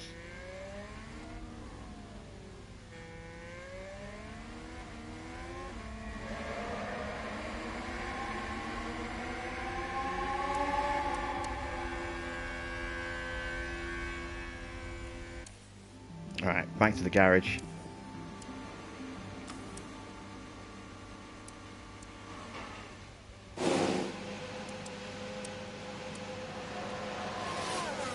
Brand new set of tyres. I'll tell you what, if we can get a top 6 start, we can stay with the Ferraris and the Red Bulls, because they are going to be the cars that just go into the distance. We can stay with them for as long as possible. We can jump quite a lot of cars when it comes to our pit stops. We can, not necessarily jump, but we can make sure that we are, you know, we've got a nice gap between us and the rest of the field. Because in every time I've come to Monaco so far, the Ferraris and the Red Bulls have just gone so far ahead of everybody else in this race that they just, you know, blitz the field. Nobody else even comes close. If we can hang on to them as long as we can, we can put some good fresh air between us and the cars behind, and maybe not lose out when it comes to the pit stops and retain track position.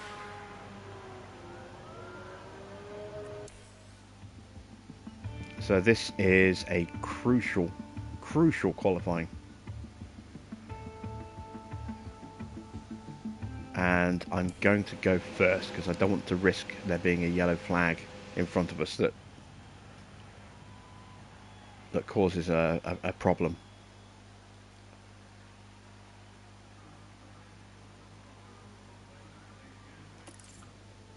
Just hope nobody blinks before me. Gonna go out with about 2:45 to go.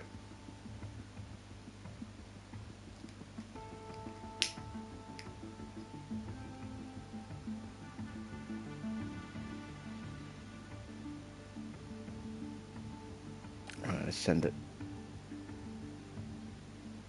Alright, we're the first on track.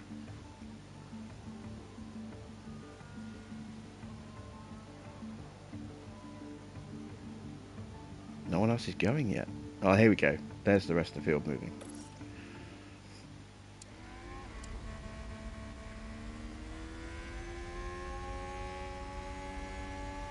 That happened in your race today, did it? There's a truck, a yellow flag on the last lap of Q3.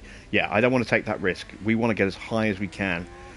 And if, you know, if we do that and then there is a yellow flag behind us, that screws up everybody else's lap.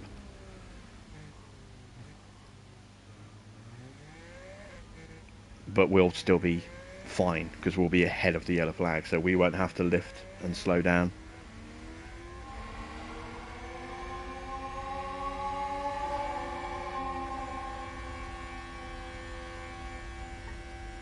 We haven't got to worry about catching anyone in front of us.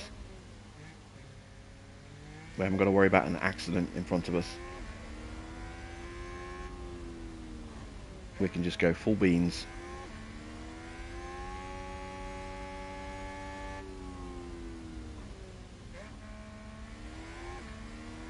Let's see where we end up.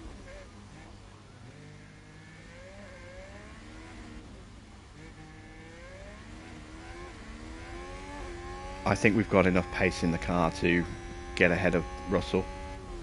And I think we've also got enough pace to get in front of Alonso. Hamilton maybe not so much.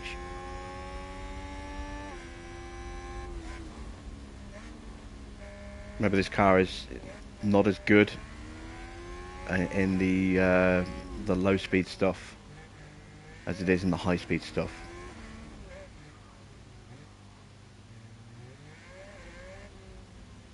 But Piastri is something special when it comes to the final sector.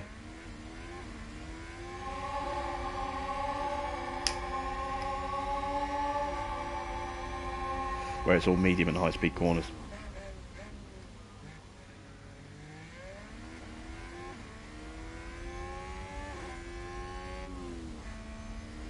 So this is where Oscar really shines. This bit here and this bit here. He's so quick through there compared to some of the other AI drivers.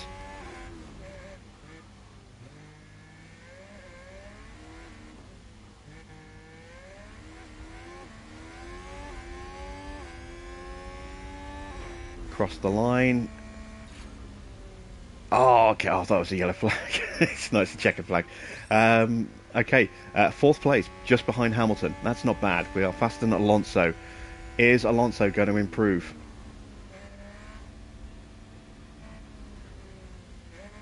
No, he's not. Nor does Joe.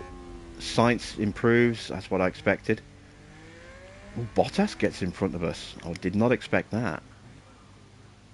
Russell's going to get above us, surely.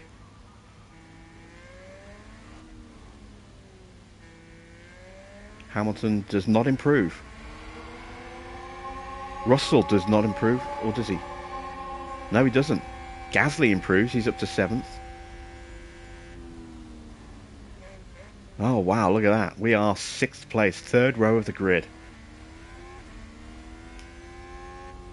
Bottas is good in this game. He is, but he's 17 million a year, so you'd expect him to be good for that kind of money.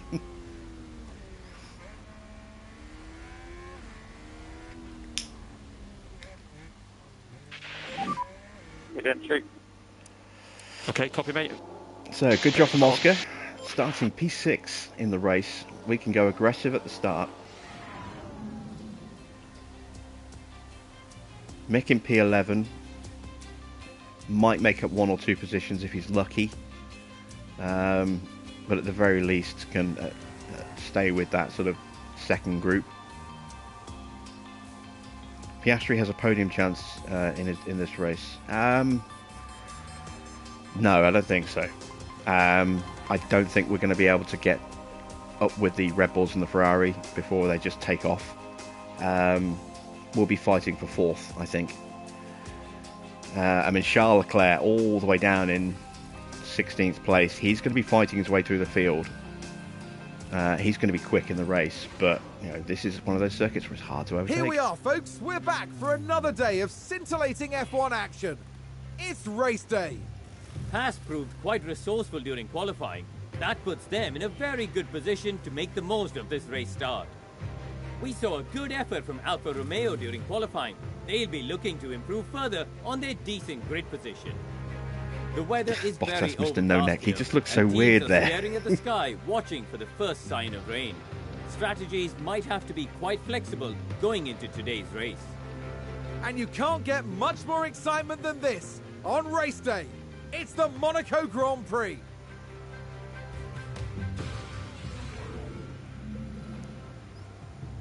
Okay, so we've got a cloudy race.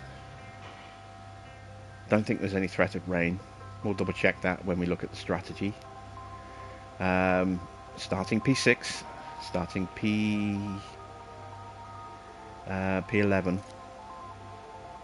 We've achieved all of our qualifying targets already. We've got both drivers into Q2. We qualified with at least one driver above Q12, P12, which we've done. I don't think we're going to have a chance at the fastest lap. Finish position, number of drivers finishing in 12th or above. We've got a good chance of that. Guaranteed slot. Position gain. I'm going to go for it. I think we can do that. Finish position. That's already locked in. Finish position streak. We need both drivers to finish in the top 14. That's not going to be an issue unless someone breaks. And we got another one on our quali target. So nice little bit of progress on that. How can I be excited for Monaco? Well, I'm excited for the potential of more points. I don't think Mick's going to be able to get much in the way of further up the grid, but I think Oscar's got a chance for some really strong points again. So, this is the all-important decision. This is what I'm thinking for both my drivers. Although I might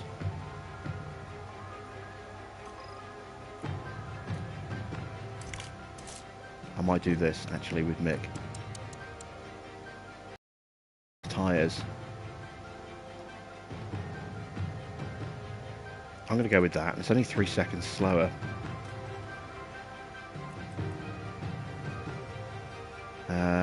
Oscar is going to be the problem because he's going to melt his tyres.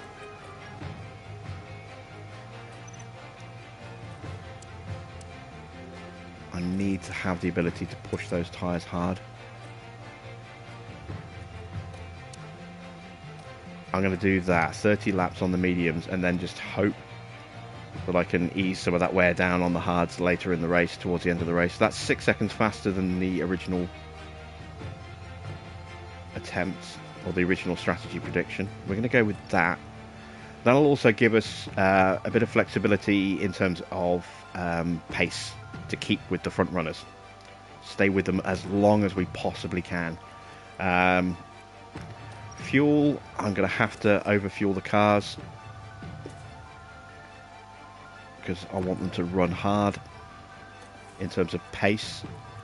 I'm only going to put 2 extra laps into Mick's car, but Oscar, I'm going to put an extra 4 laps of fuel into his car so I can just keep him flat out pace wise for as long as possible. Driver options, he's going to go aggressive right from the very start, full deploy. Mick is going to go for overtake deployments.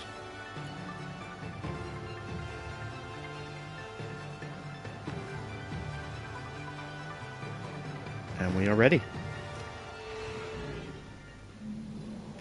The drivers have now taken position on the grid, and it's looking like a cloudy day. Let's take a look at HAAS.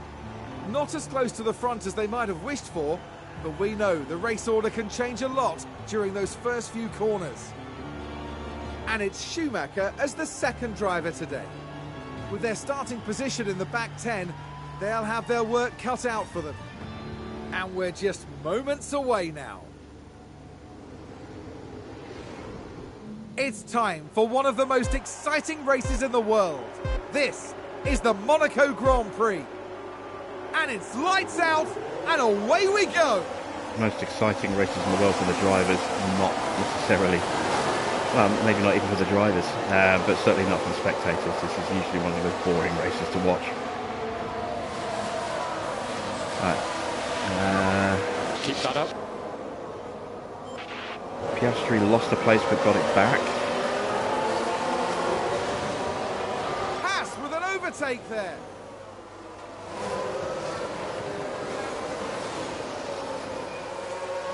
Need to get past Hamilton and Bottas as quickly as we can, if we can. Might not be able to. Schumacher, at the very least, needs to hang on to the back of Joe. But ideally, he wants to get past him. Can we get up the inside here?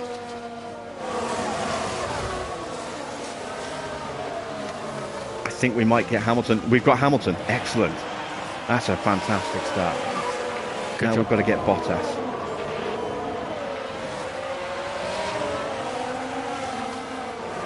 You can see already the gap that the Ferraris are pulling out, or the front runners are pulling out on Bottas. Is already over a second.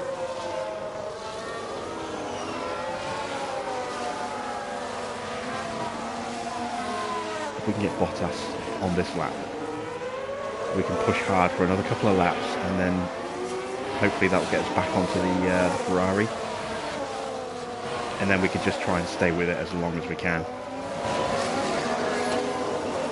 But at the very least, we'll have track position over Bottas, so we can try and control the rest of the field.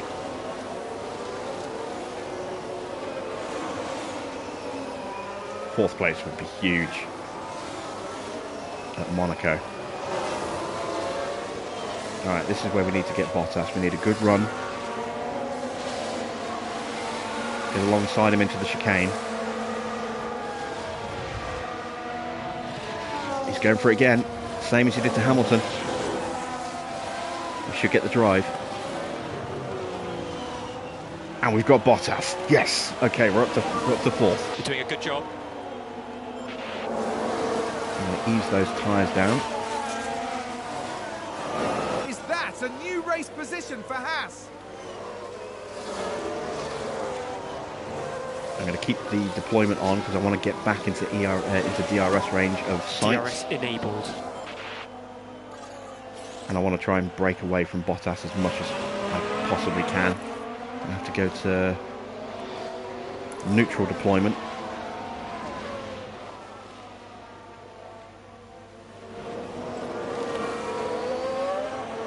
How's Mick doing? He's trying to find a way past Joe.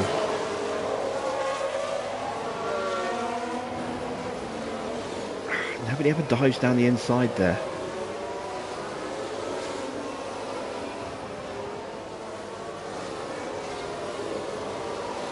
Alright, let's go full deployment.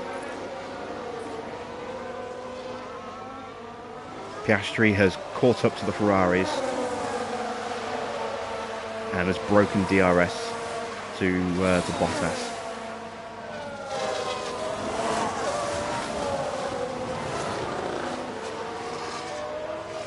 And we still can't get past, so we're going to harvest some ERS. We're going to ease off the tyres a bit. Piastri gets the DRS, so let's harvest a little bit of battery if we can. Charge on, please. Copy. We just set the fastest lap.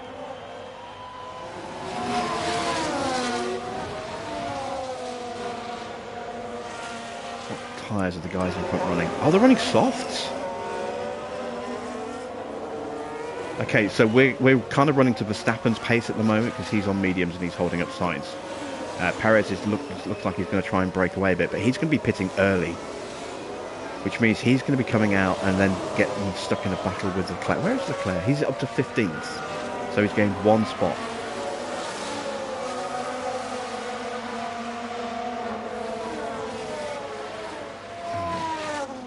What's the gap? Usually less than a second. It's less than a second.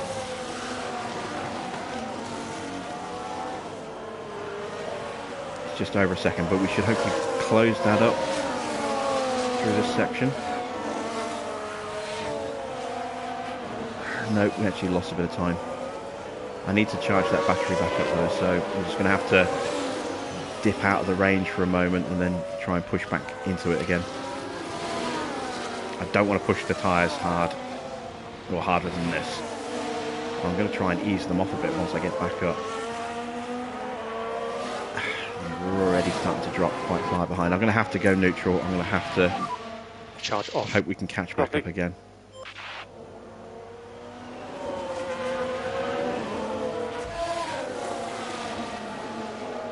Mick dropping back a little bit from Joe. Need to get a little bit more charge in his car so that when we do make a move, Joe will be vulnerable because he's outside of DRS of the pack in front.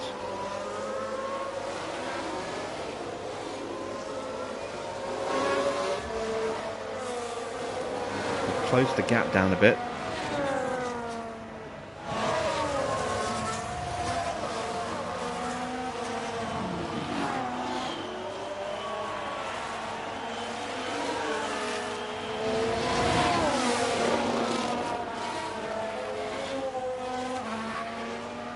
As good as Piastri is through that section, you know, he's not driving a Ferrari or a Red Bull, so there's only so much he can do.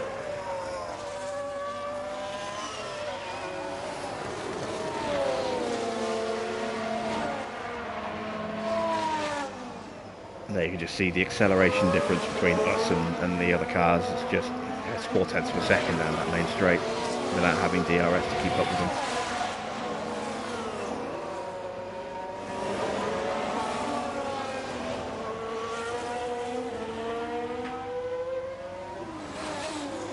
Okay, so we've got a choice here. We can gamble and we can try and get on the back of them again, which is what I'm currently opting for. I'm going to go full deployment here, try and get on the back of them. If this fails and we can't get onto them, then we can just ease the pace down, look after our car, look after our tyres, maybe even extend the stint by a couple of laps, and just hold position and hold fourth. That's pretty much, I think, the best we can get today, unless by some miracle we can keep pace with these guys, which I don't think we can.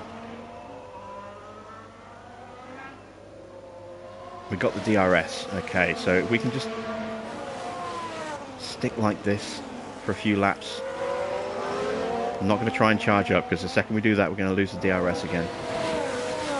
How's Mick doing? Oh, Mick's actually dropping a long way off. We're going to have to start pushing Mick again. Motor race.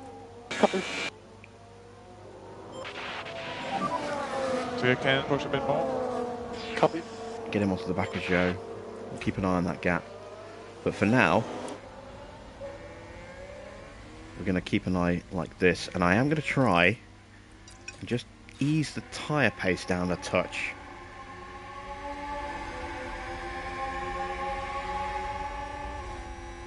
Looks like Piastri has a great chance for a podium spot here. Well, it's dependent on the soft tyre runners here. It's dependent on Perez and Sainz. Sainz is going to is getting held up by Verstappen at the moment, but there will come a point where his tyres are not good enough, and he will be pulled along by Verstappen.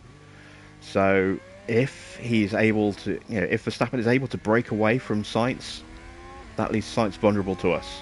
And then we are definitely in with a faint chance of a podium. But I still say, at the moment, that I'm aiming for fourth. If I can get a podium out of it, fantastic. But realistically, I think a realistic target for us is fourth.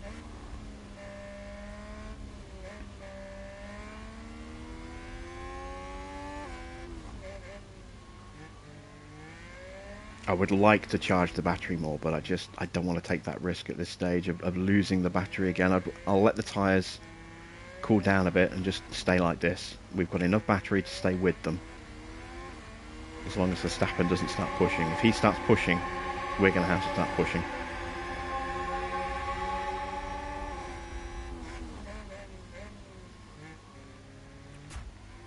Schumacher is starting to catch Joe again.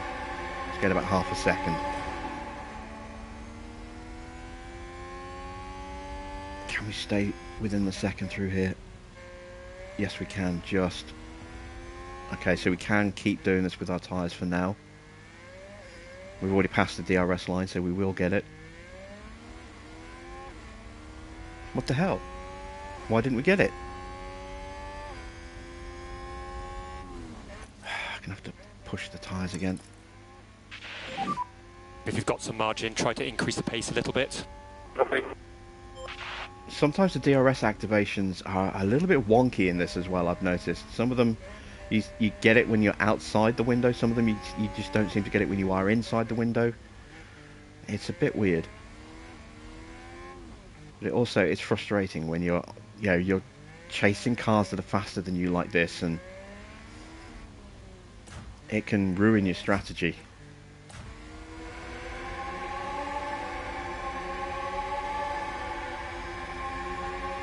Just outside of a second. We should hopefully close up a little bit through braking here. Maybe acceleration, come on. So close, I don't want to have to deploy, but I might have to on the next lap if I can't get back in.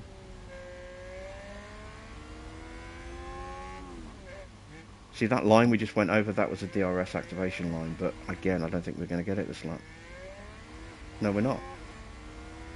I mean, it makes more sense this lap, but last lap we were in range. We should have got it.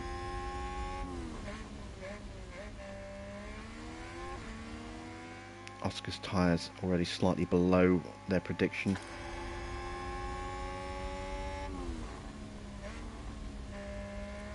Oh, I need more battery. I just don't have it. Right, come on guys. Just hold each other up front. I need Verstappen to have a rough lap. Mode push. Copy. I need a strong exit out of the tunnel.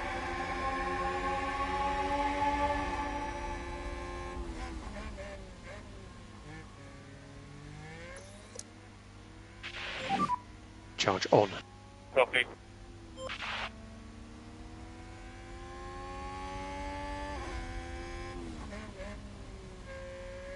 There we go, we're back in range. When I get DRS now, there's something seriously wrong with the game.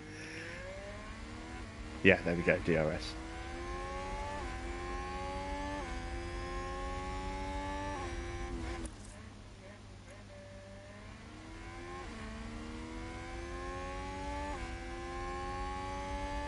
We can see just by hanging on to the back, look how far away we've pulled away from Bottas already.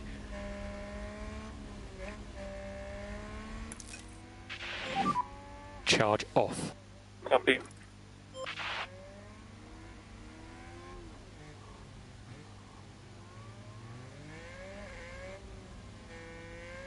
We've opened up a 6.5 second gap. So, yeah, hanging on to these guys as long as we can. This is going to be crucial for us, because this is going to give us the ability to make our pit stop and come out in clean air, not get held up behind slower cars.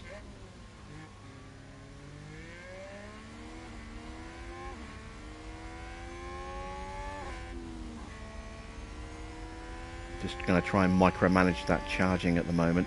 Mick is back within range. Let's give him push to overtake. Use overtake. Understood.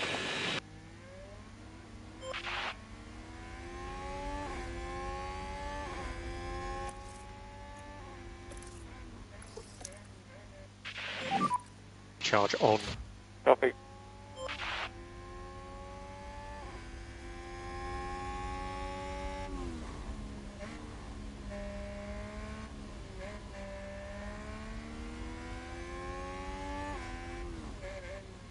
Yeah, Sainz is looking a bit feisty at the moment. He's trying to find a way past Max, which is good because it means Max is having to drive defensively, which slows him down. Looks like Mick failed to get past Joe there. Gives us the opportunity to try and sneak in get in a sneaky quick charge on our battery.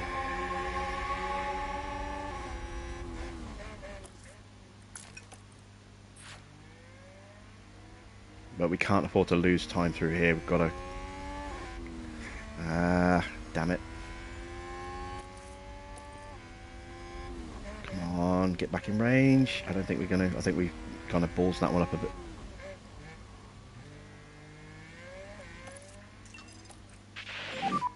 We can close on them. Yeah. Yeah, we didn't get DRS this lap. Okay. We'll push the tyres. Because we know that if we get in range and we've got some battery to play with, we can. I just don't want to have to use the battery again if I can help it, but we know we can ease the tyres off and still stay with them. This is where I'm hoping we'll close that back up again.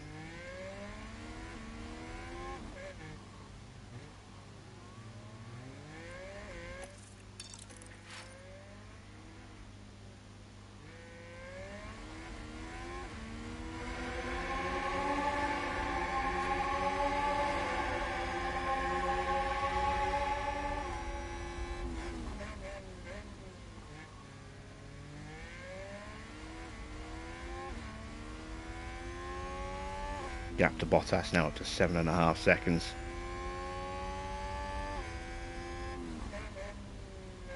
This is all going very nicely. It was absolutely crucial for us to get past Bottas and Hamilton as early as we did, because it gave us the opportunity to actually get onto the back of these guys and stick with them. If we hadn't been able to do that, you know, we would not be in this position right now. Right, so let's leave Piastri alone for a bit. Let's keep an eye on Mick. Let's go full deployment. See if we can get him past Joe here. Joe's on soft tyres. Okay. So we've made the move. We are P10 now. Now we're going to P10. harvest. Get that battery recharged. Charge on, charge on. And then we'll see if we can start moving up towards the back of Russell, who is behind Alonso, Gasly and Hamilton. They're all in a queue behind Bottas. Yeah, okay. Back to Oscar.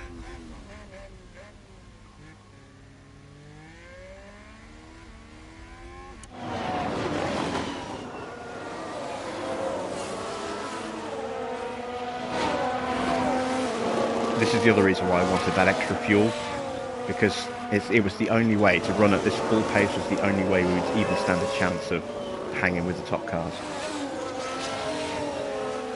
But it's working. We are keeping pace, just about hanging on to the back of them.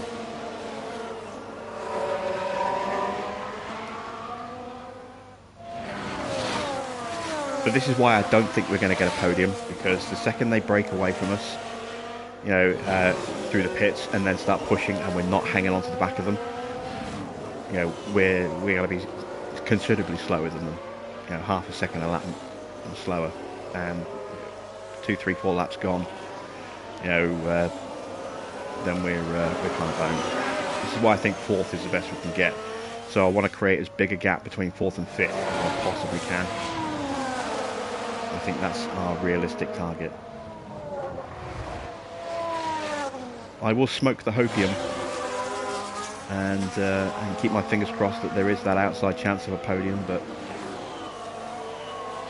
Leclerc is still stuck down in 15th. He can't get past Ricardo. Works for me. It's because Ricardo is stuck behind Ocon.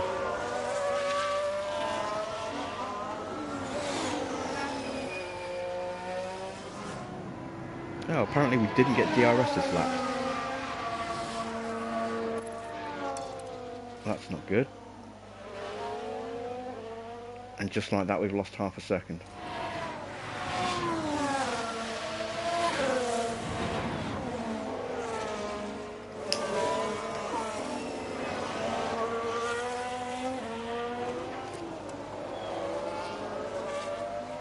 Yeah, we were 4/10 slower than Verstappen on that last lap.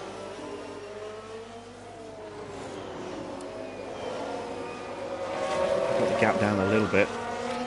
Come on, Sainz, have a lunge. Slow the pair of you down. But I need Sainz to have a lunge but not get past, because if he gets past, he could potentially be able to run faster than Verstappen. Okay, ERS is fully charged. Let's go neutral. And let's see if we can't pull away from Joe a little bit. Mod race.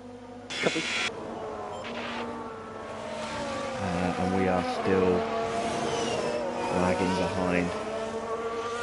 I think we might have lost our chance here. I'm going to have to burn the battery again. Do not want to burn the tyres. They're already substantially below where I'd like them to be.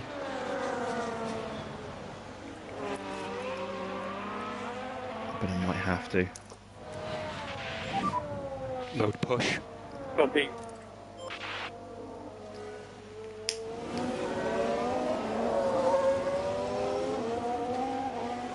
Gap to Bottas is up to 9 seconds. We're going to lap 30. There's a chance we might be able to pull out 20 seconds of Bottas by then. Alright, we're back in range. Let's go neutral on the battery, save some of that charge if we can. Ease the tyres off again.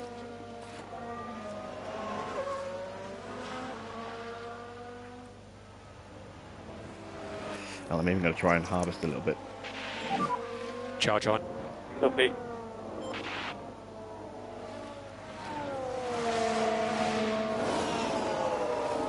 Mick has still not made grounds, so let's get Mick to push. And we'll have another charge up where we need to. Let's go neutral again. Charge off. Copy.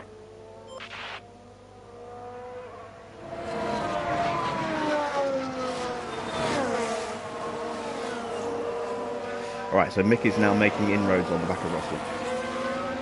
And he's got enough battery to run that pace for a good couple of laps. So there is tyres like. Not too bad. I'm going to push his tyres harder as well. Get him right on the back as quick as we can. Mod push, mod push. Understood.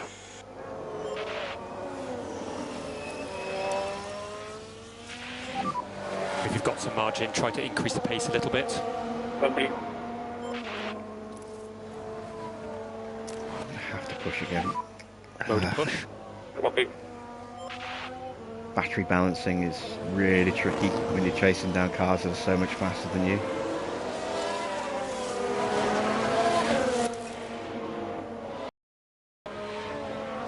not enough. A little bit of battery to spare, but it's not enough.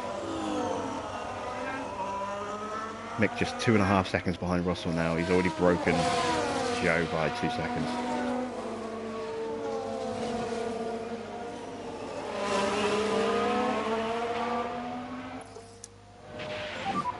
Charge on, please. Copy.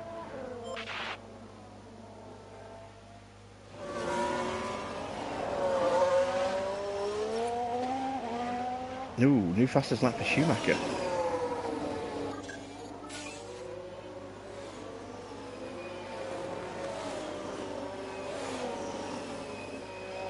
Okay, so Perez's tyres got to be getting to the point where they're starting to go off. Same with Sainz's tyres, but Sainz is being pulled along by Verstappen. We need to keep an eye on Verstappen's gap to Perez. When that starts to come down, we know that the soft tyres are really starting to struggle. I'm deliberately just going to charge for a couple of laps and then just have a big push and try and catch right back up again. No overtake. Copy. While he's pushing, we'll get him to charge up Charge as on, well. charge on. He's almost there actually. He's just about a second away.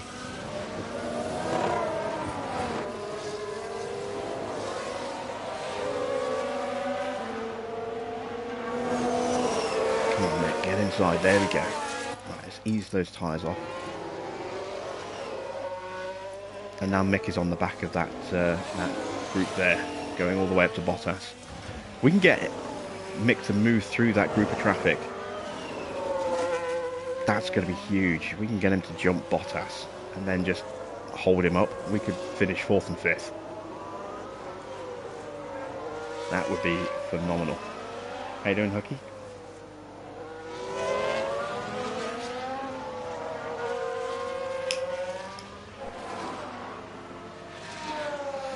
Heading up to the ideal pit time. We're down to 49% on the tyres. That's not so good.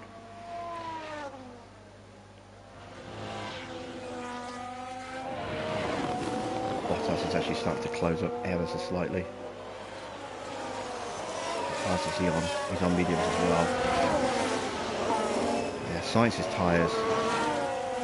He's slightly worse than ours. We've pushed our tyres really hard.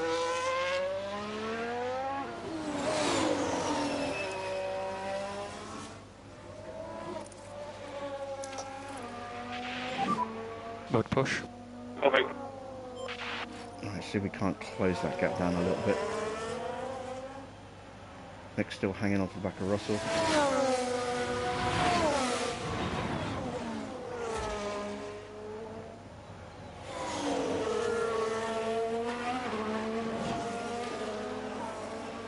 I really don't want to have to push the tyres again. I want to see if I can do it with just ERS, sorry. We have closed it a little bit.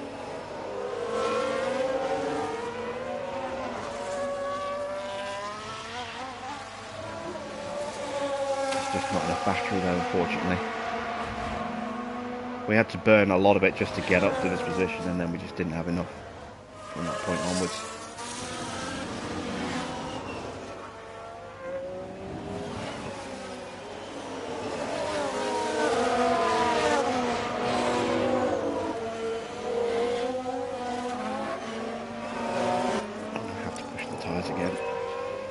Okay, so we're gonna have to sacrifice pace on the HAAS.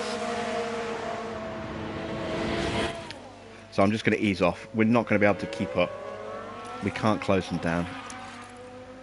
So I'm just gonna start to ease the car down a little bit. Just keep an eye on Mick. Mick's still charging his battery.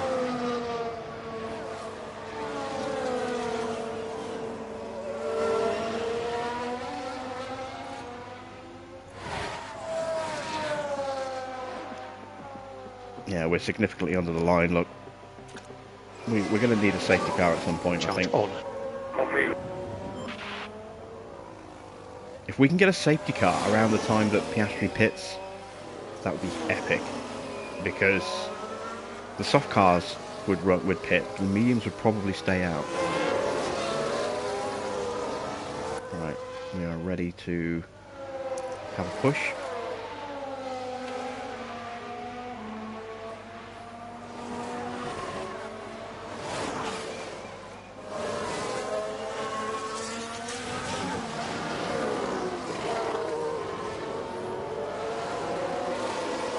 If we were to pit now, we would come out right behind Mick.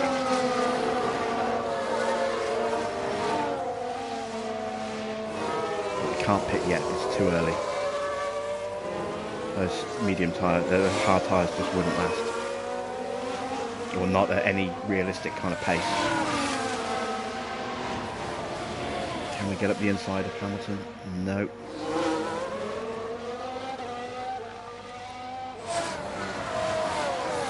Hamilton's on soft. Oh, it's Russell, not Hamilton, sorry. Russell's on soft, so his tyres are going to be falling apart as well. His tyres are going to be about the same as Piastri's, about 40-something%. So we have got an advantage, but again, we've burnt mixed tyres pretty hard here. We're going to have to be careful with his mediums. I do not want to two-stop this.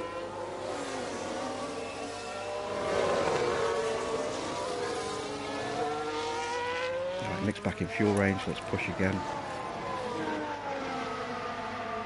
We've lost a little bit of time to Bottas, about a second. Oh, here we go, here's a chance. Good exit, and we can get him. We got him. Alright, so we're up to 9th with Mick, that's good. Russell's still fighting. Oh, god damn it. He got us. Alright, can we get him around the outside here? Into turn 1. Yes, we can. Okay, we killed the battery to do it, but we got him up there. More charge, more charge. Copy.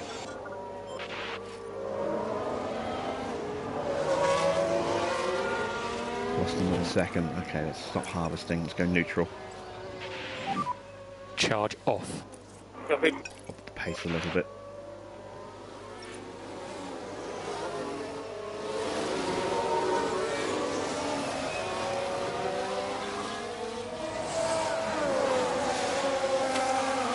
So next up for Mick is Alonso.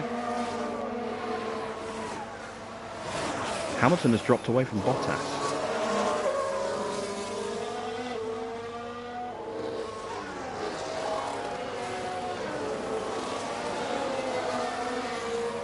So Bottas has picked his pace up, I think. Last lap. About the same, 1:16.2. Oscar's last lap was a 1:17.1. Let's see what he does this lap.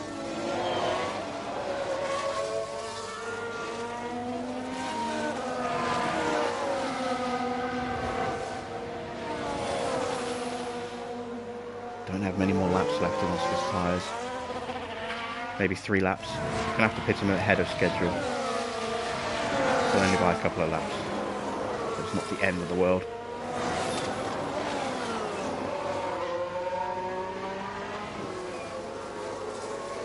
And we've got a full battery, so we can push him a little bit when he comes out of the pits. Just not on the tyres, just on fuel and battery.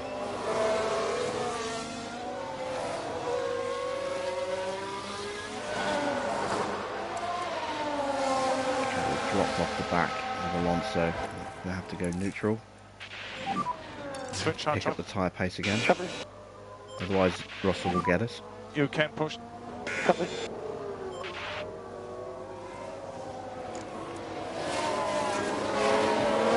Piastri did a 1:17.1 last lap. Now he's on 16.4. Okay, that's better. And his pit window is fast approaching. I think he's in the pit window. Lap 26, yeah, he's in his pit window now. So let's do 2 more laps with Oscar. Pit him at the end of lap 28.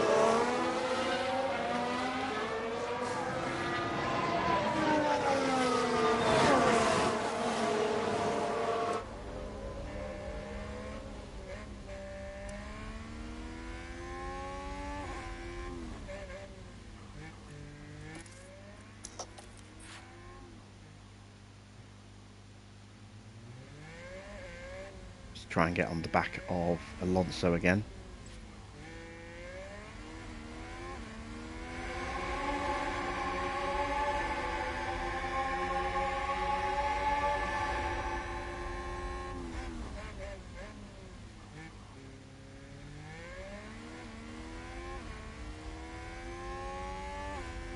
It's the downside to cars that are performing above expectations, that you have to use your battery a lot to get into the position, and then as soon as you start to charge the battery, you immediately drop back and have to use that charge just to catch back up again.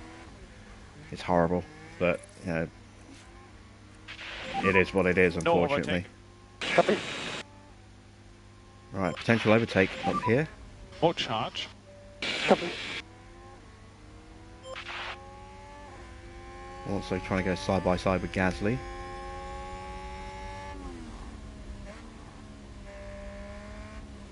That's allowing Hamilton to get a little bit of breathing room.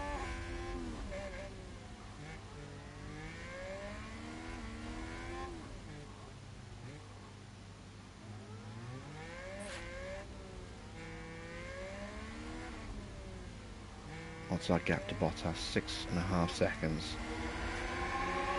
Okay, I can live with 6.5 seconds.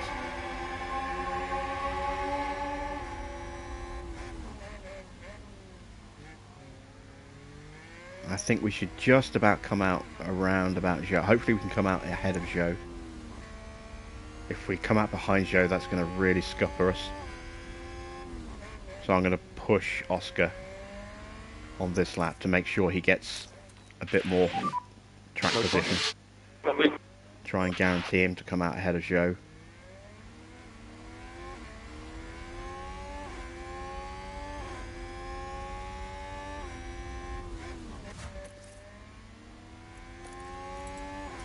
And we're going to box this lap for the HAAS.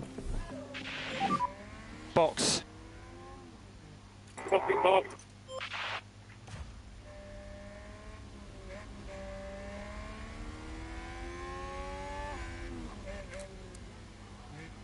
Okay, so we've got a 24, 25 second gap at the moment. I'm hoping that's going to be enough. But we're still pushing anyway, just to try and guarantee it'll be enough. Fuel is going to become an issue. Oh, what's going on here?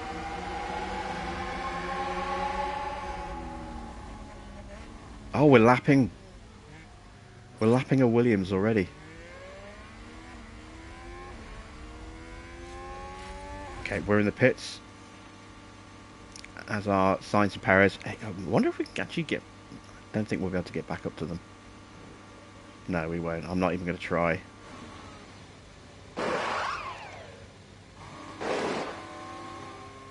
.3 seconds, not too bad on the pit stop there. There goes Alonso, there goes Mick. Gasly and Russell and Zhou have all pitted. Okay, so we kind of pushed unnecessarily, but now we can get onto the back of Mick and we can just sit behind Mick for a bit. Mick really needs to watch his fuel.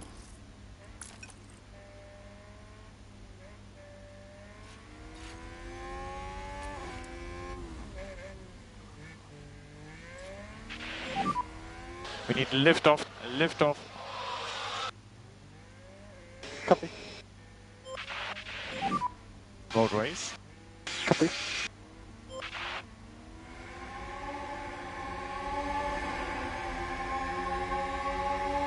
So we're going to swap the positions at the first available opportunity. We'll get Piastri to take the lead over Mick because he's got the better tyres and the better fuel.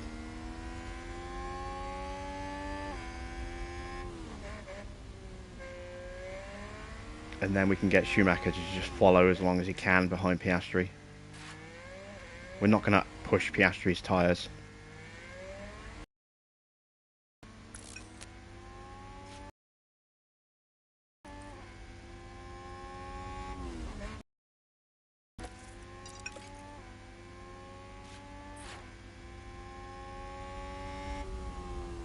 Of course, Piastri does have to catch, which he should do, but it might take a few laps. That's all dependent on Alonso now. We do still have the fastest lap, but Perez is in clear traffic. Oh, Bottas, don't you dare get towed along. He's just outside of range at the moment. Yeah, Bottas can hold up Sainz. That'll work. That'll work for us.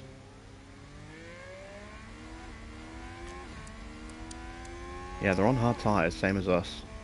So they're going to the end.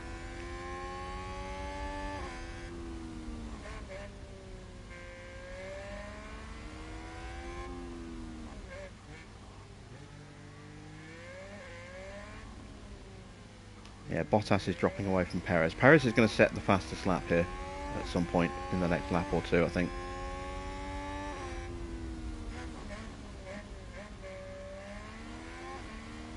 Got Latifi's Williams in front of us.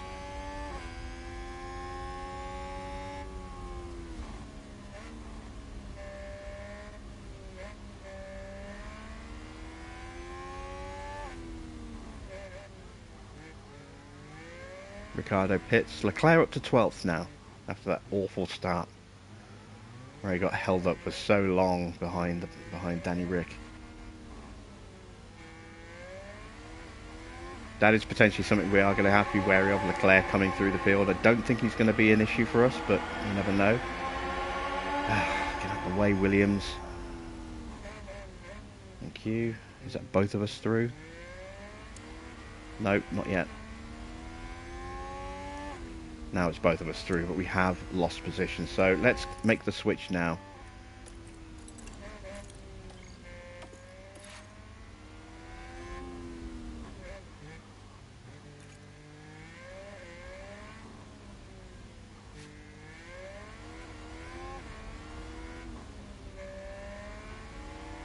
There we go. So now we need to stay with Oscar.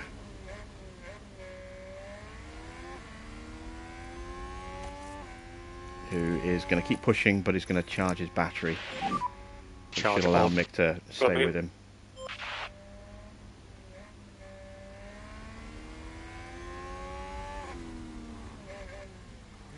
In fact, just to make sure, we'll push his fuel a little bit more.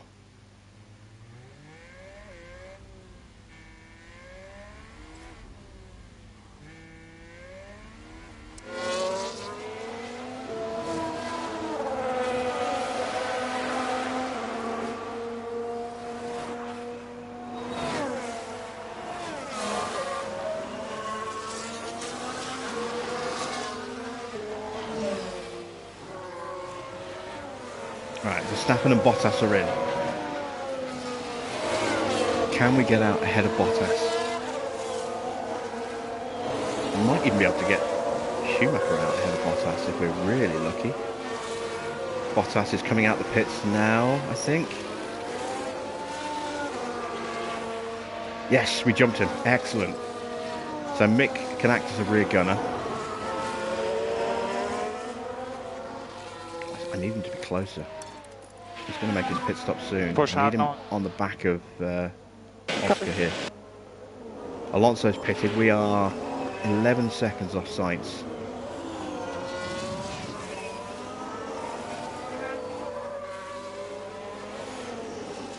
So, yeah, 4th is the best we were going to do. But 5th place, we're not going to keep 5th place. We're going to obviously drop down. Maybe we should have gone with the same strategy for Mick, but at least we've got a rear gunner now for Oscar if we really need it, which we shouldn't do. We can try and maybe use Oscar's faster pace to pull Mick along a little bit before Mick pits.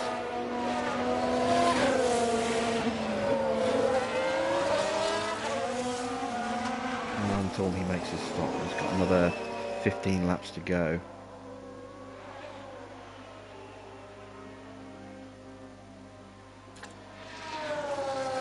Tyres are getting a bit ragged.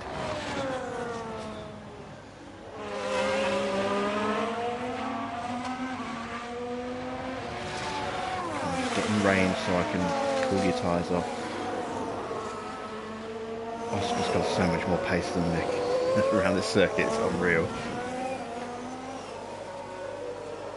Even while he's charging up, he's faster. Seeing as we're... I'm going to ease his tyre pace off as well. Seeing as we're just settling for 4th, unless there's a safety car, in which case, you know, who knows what can happen. I'm going to ease his tyre pace up a bit.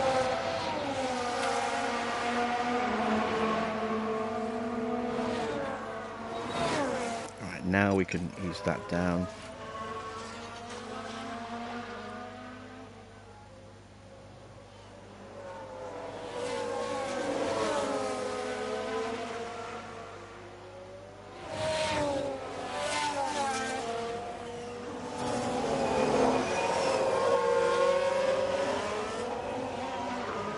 We get a late safety car, all bets are off.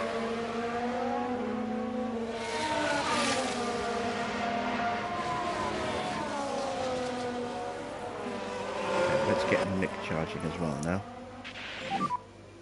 Charge on, charge on. Copy.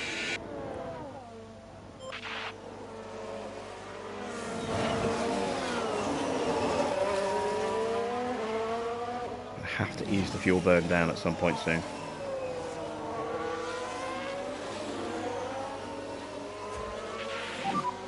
So overtake is available if you need it. Copy.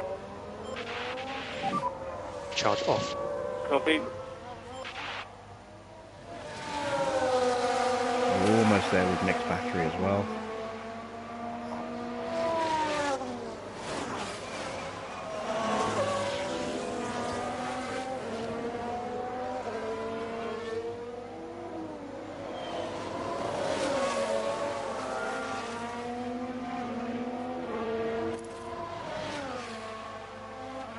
Nick's dropping out of range again already.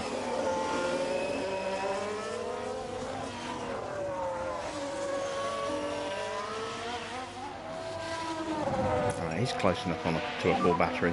More charge off, please. Copy. Not going to push to catch up because we've got this traffic and that's going to probably slow us both down.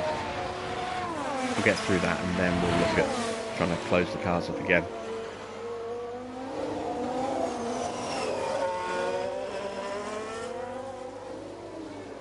Two Aston Martins.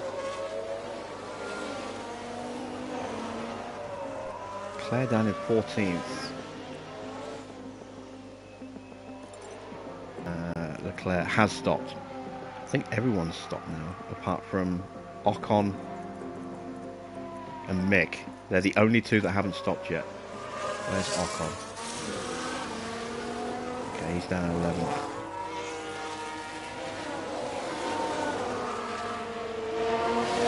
How can your tyres be overheating?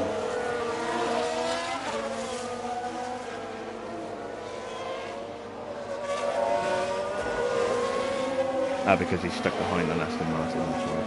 Alright, that one pulls out the way. We have a big lift even as we're going through.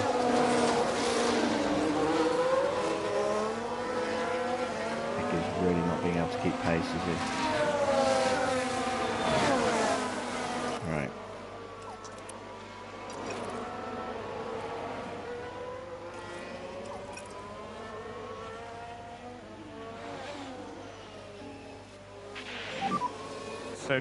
So I don't know where Mick's going to end up in this race. A pit stop is going to put us on current pace. He's going to be somewhere around Joe, either just ahead or just behind. But he will have better tyres, and there are opportunities to attack when you've got fresher tyres. Don't have much in the way of wiggle room to push with them though.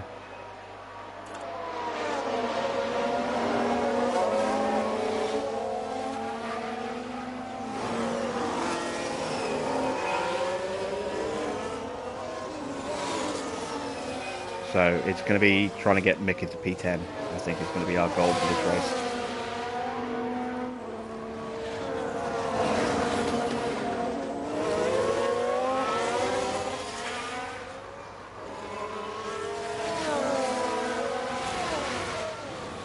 And as I say, he should come out somewhere around P11 when he makes his stop.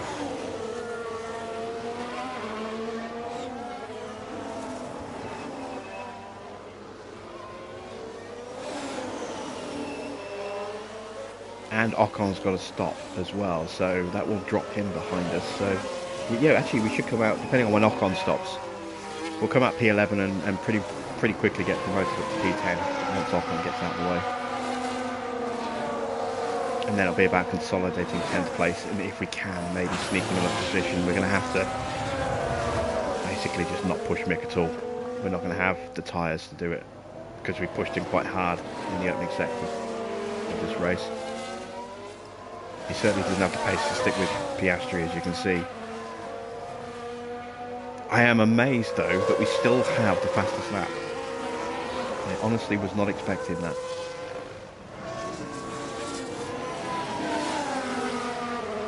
What I might do is... I'm going to ease his tyres up a bit more. What I might well do is have a quick blast with Oscar at some point, just to see if I can get the fastest lap with Oscar, because he's faster. We'll do that at the end of this lap. We'll have a push with Oscar. There's clear track, there's no traffic in front, so this would be the perfect opportunity to make that charge and see if we can do it.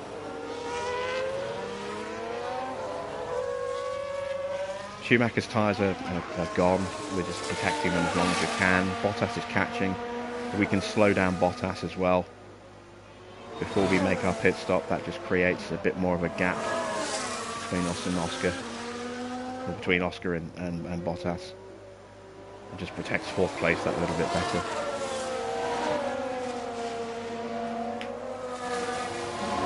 Alright, so we're going to go absolutely full push. Come on, mate. Go for that fastest lap. Mode push. Copy. Just for one lap. And we should absolutely fly on this one. Let's check the sector times.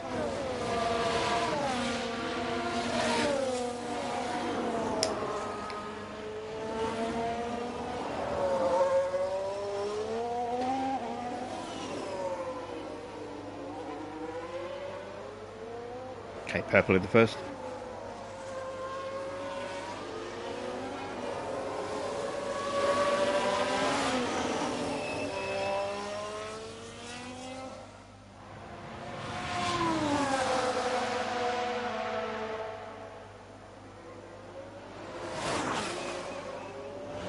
Second sector split coming up.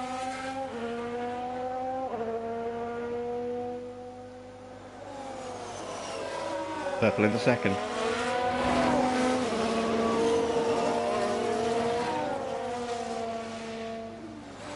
This has got to be fastest lap.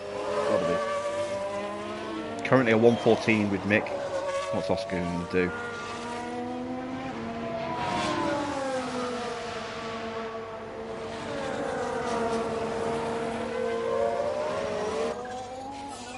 A 1:13.4. That's about a second faster than Mick's time, I think. Okay, so we'll ease those tyres back down.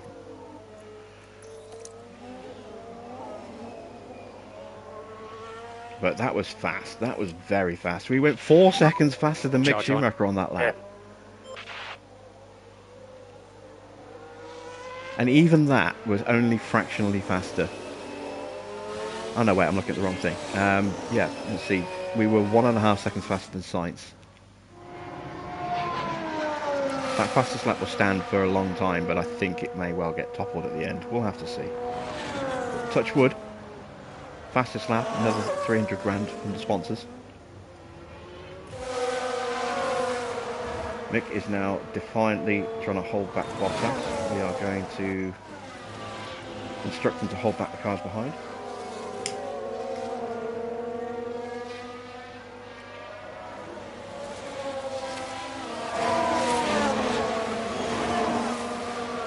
See what's the gap.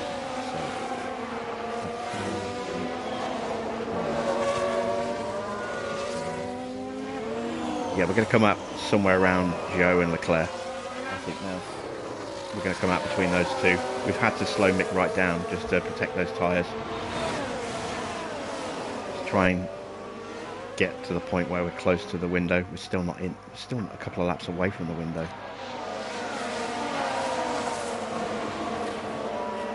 Has got a bit more pace to push with. Let's do that now.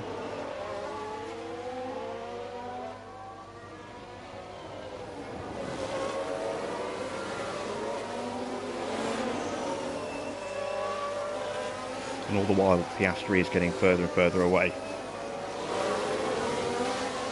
So again, this will give us the opportunity, if the gap keeps opening up like this, which as long as we can keep Bottas behind for another few laps, it will do, of maybe having enough of a window to make a late stop onto softs and have another blast at a fastest lap if we lose it. But I don't think we're going to pull out a big enough gap.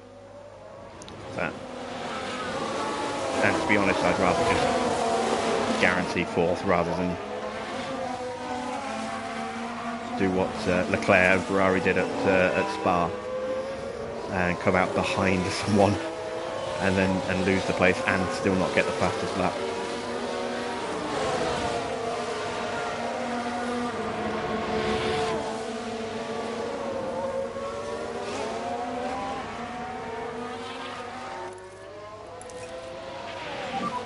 Charge off.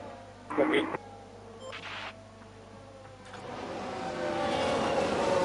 His tyres need to stay at this pace for a bit longer yet.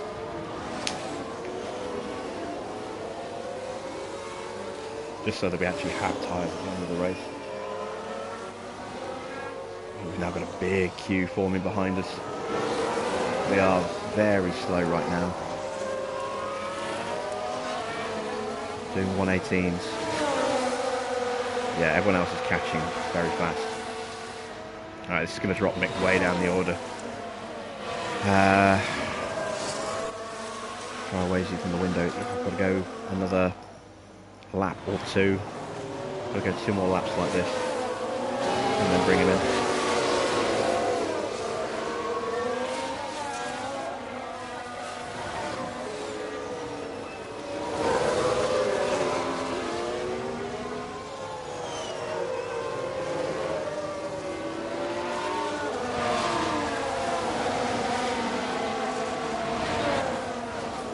To the window. 1 more lap to go after this, and then we'll bring him in early.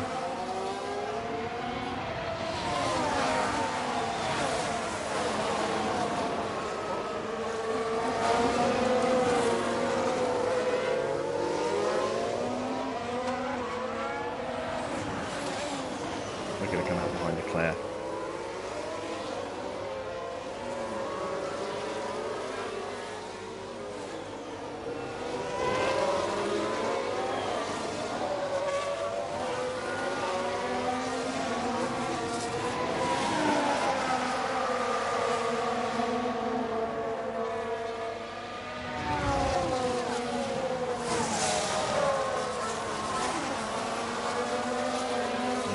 Just rocketing up to the back of us and then getting stuck.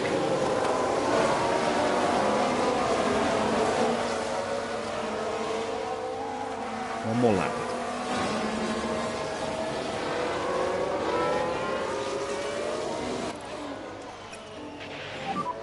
Save fuel. Copy. Come on, just hold them back for 1 more lap.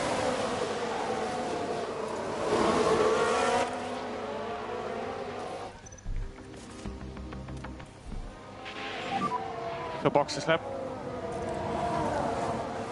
Copy. Box is lap.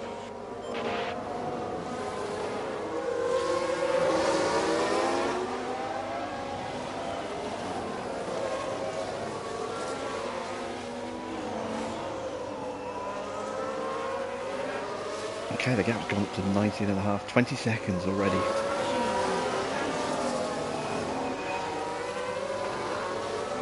Schumacher's race really has kind of fallen apart a little bit. we haven't really done him any favours, but he's doing the team a big favour by guaranteeing us the 4th place. So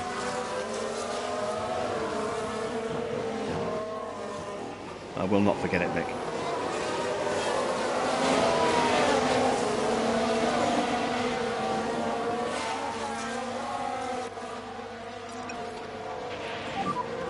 So you can push a bit more. Okay. Well, not too much more. You're in the pits. Don't go speeding. Box. Copy. Alright, so we're going to fall behind Zhou. We're going to fall behind Leclerc. We should get out in front of Norris, I think. I hope. We can't get stuck behind Norris. 3.4 second stop. Can we actually get out in front of Leclerc? No. But we are out in front of Norris. Comfortably out of Norris. So now we can deploy our energy and just try and catch up to the back of all those cars that we slowed down. We've still got Ocon who's going to pit. He's still the only driver left that hasn't pitted. He'll be going on to either mediums or possibly even softs. He might go on to softs. But he'll come out behind us. I'm not too worried about him. I'm more worried about being able to catch up to the back of everyone else without destroying tyres. Speaking of, can I increase Oscar's pace a bit? No, I don't need to really, not yet. I'll leave him like that.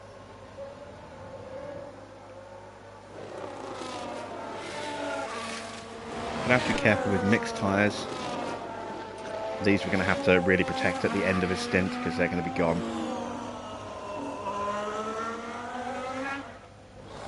But we'll run them at this pace for now.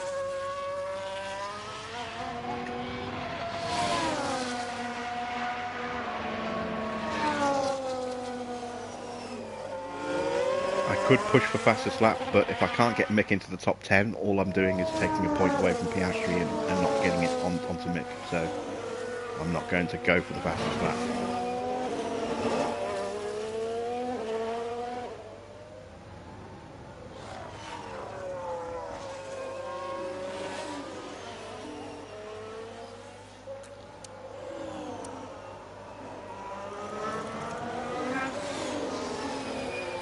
Just check the second time to make sure he's not in danger of actually taking it away from Oscar.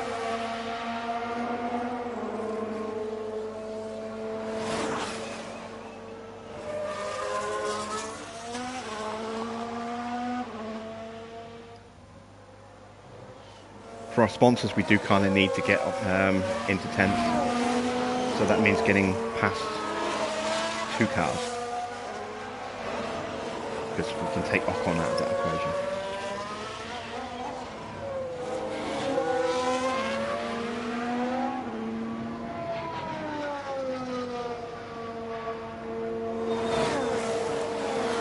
Okay, so we did a 1:14.4. We're slower than Leclerc, obviously, but we're faster than the cars in front of us, which is important. Leclerc's going to hit that brick wall now. He's right on the back of Joe, so he's going to drop right off, and we will start catching him. So as long as we can keep this pace up, we'll be on them in a few laps. There they are. And then we do need to try and find a way to get Mick in front of two more cars, be it Leclerc and Joe or whoever else. I'm still hoping someone's going to have a crash. No, yes. Copy.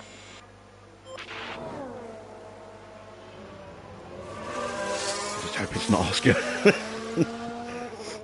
That would be heartbreaking if it's Oscar that crashes.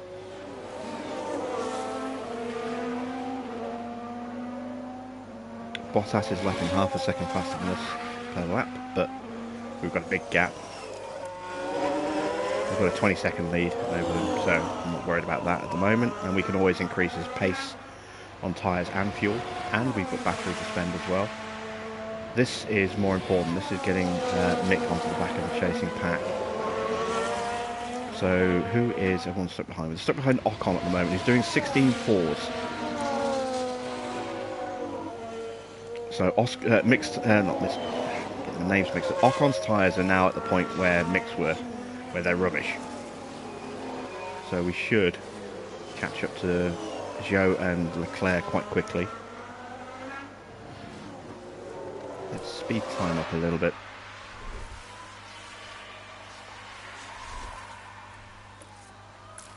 Change that battery to neutral.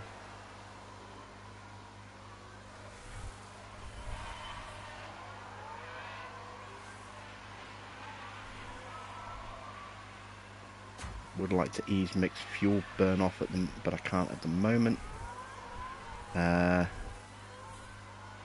Joe's got past Ocon. Damn it.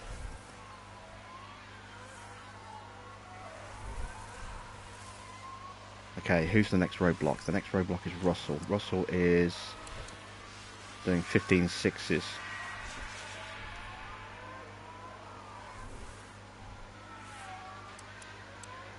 And he's on 73% hard tyres. Okay, Russell across the line does another 15.6. We do a 15.1, so we are gaining, but half a second a lap and slow. Ocon's pace is really going now. We should get right onto the back of Leclerc this lap if Leclerc can't get past.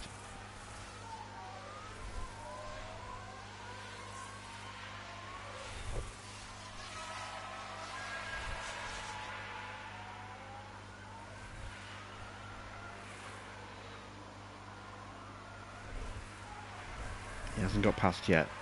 That's good. It's actually dropped. Oh, there goes Ocon into the pits. Okay. And we've got traffic in front. Alright. That's going to hold us up horribly. Get out of the way! Oh, God. Leclerc he's just gained a second and a half on us already. 2 seconds on us this lap. Finally get past him. Oh, okay, that's ruined our catch-up plans. Russell's doing 15.6s. We're going to have a really slow lap here.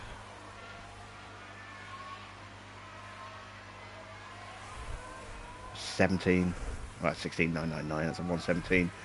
But we only lost half a second to Russell. That's not too bad. It could have been worse. But all that work, we've got to do it all over again. And now fuel is potentially going to be an issue.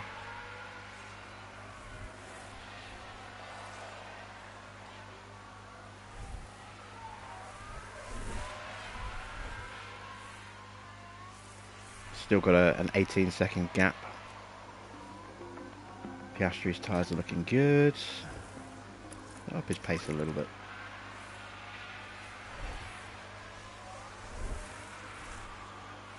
Oh, we've got a Red Bull coming. That might help us.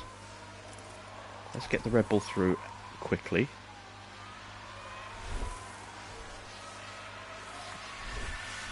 Okay, and now let's try and stay with it. Oh, we've got another one coming through, haven't we? And the Ferrari. Okay, in that case, let's just conserve for a moment. Harvest.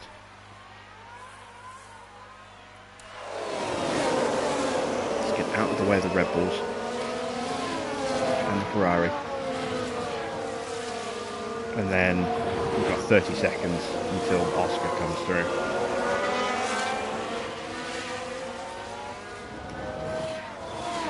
Look at the gap that's opened up to Leclerc because we've had to let these leaders through.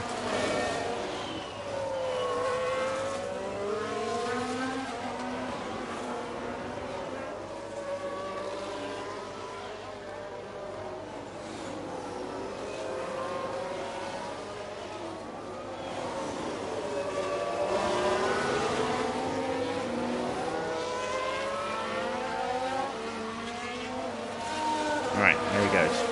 So, let's try and stick with him. Let's go deploy. Balance that out a bit. Let's just go push. Try and stay at least in the DRS of the Ferrari as long as we can to catch back up to the cars in front. I don't think we're in DRS range already.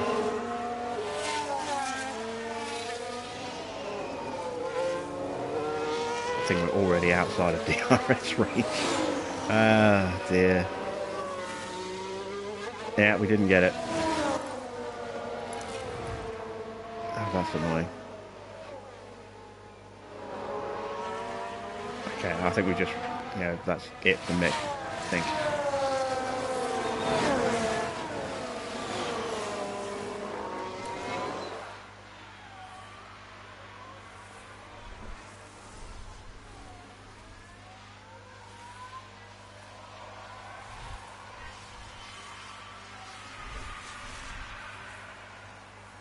I mean, we're struggling to pull away from... Oh, someone's crashed. Lovely. This could be the godsend I was hoping for. Please be a yellow flag. Crashed out! Let's have a look. Now let's look. We're watching Nicholas Latifi. Please be a safety car. No, it's A just... definite collision there. That's very unfortunate. Damn it, I was really hoping we'd get a safety car. Because I could have pitted onto soft tyres. Or even just another set of mediums. With Piastri. Come out ahead of Bottas. Closed right up to the back of those three at the front of the race. And then just pushed hard. But, yeah, it's not to be.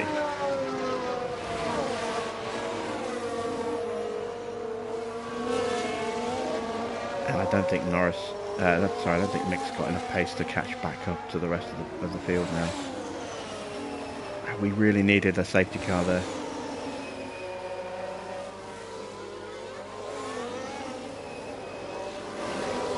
Yeah, we're actually losing ground to Norris.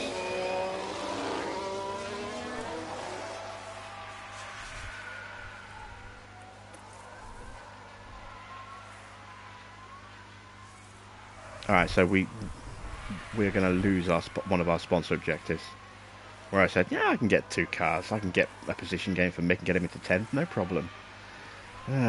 We've really, really kind of messed up Mick's race.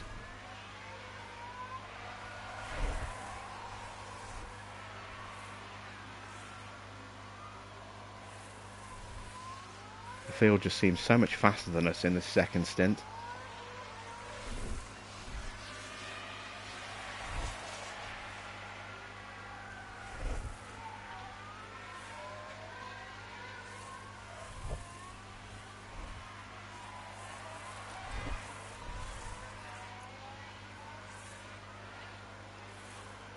Yeah, we're going to have to just ease that fuel down.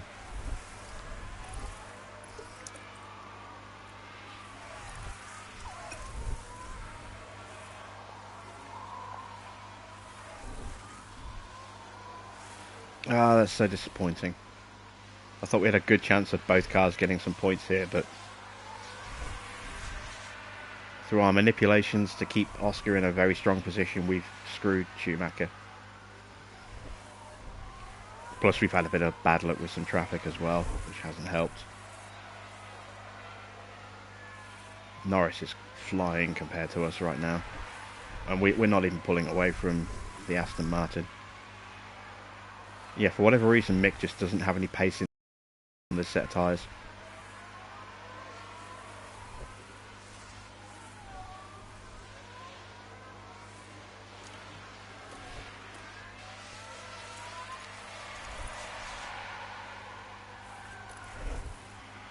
They're not overheating too much, but look at that. On the back of us already.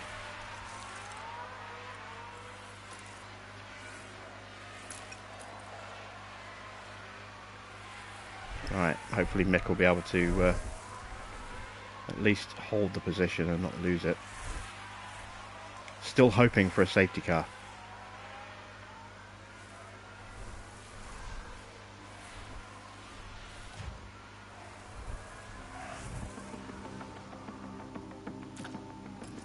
Oscar, let's increase your tyre pace a little bit.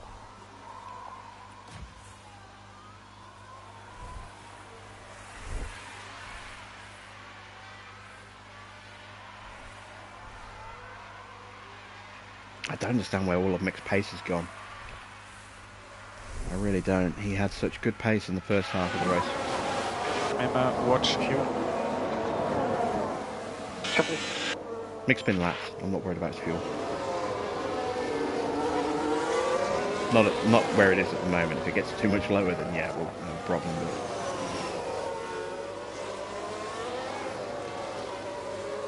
Oh man, look how quick everyone's catching up to us.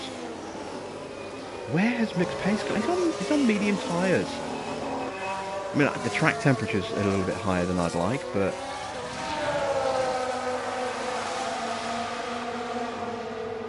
tyres is everyone else on? They're all on hards. But Ocon is on soft.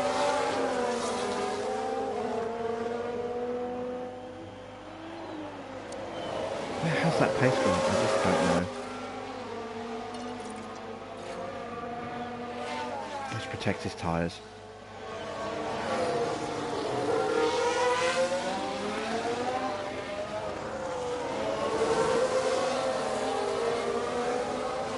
Jean Leclerc have been lapped. Now I can't see the gap between us. I'll have to do it the old-fashioned way that way.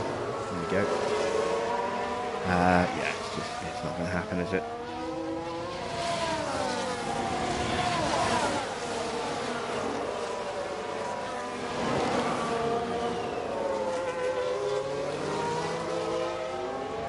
Oscar is still being caught by Bottas, even though he's upped his tyre pace a bit. We're 3-4 tenths a lap slower on average, I think.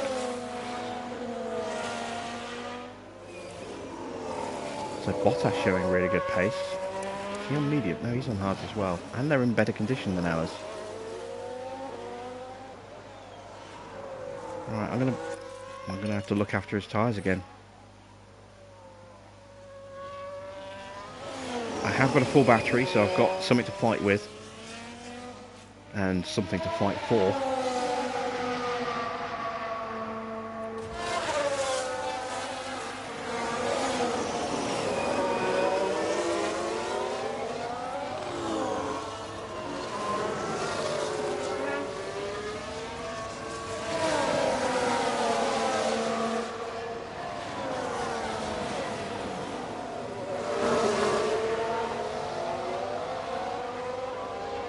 Anything I can hope for now is that this queue of traffic that's fighting behind us and squabbling is going to crash into each other. As long as they don't take out Mick,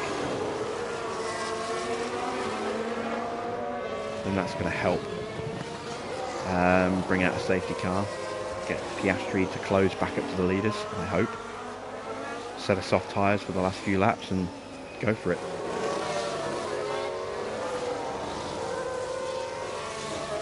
Bottas closing in is throwing a spanner in the works with that. If it's going to happen, it's going to happen soon. Otherwise, we're going to reach the point where Bottas will come out in front of us, and then we'll lose our advantage by having to retake Bottas. It looks like Hamilton's not far behind him as well. Yeah, Hamilton's caught up as well. He's only 2 seconds behind.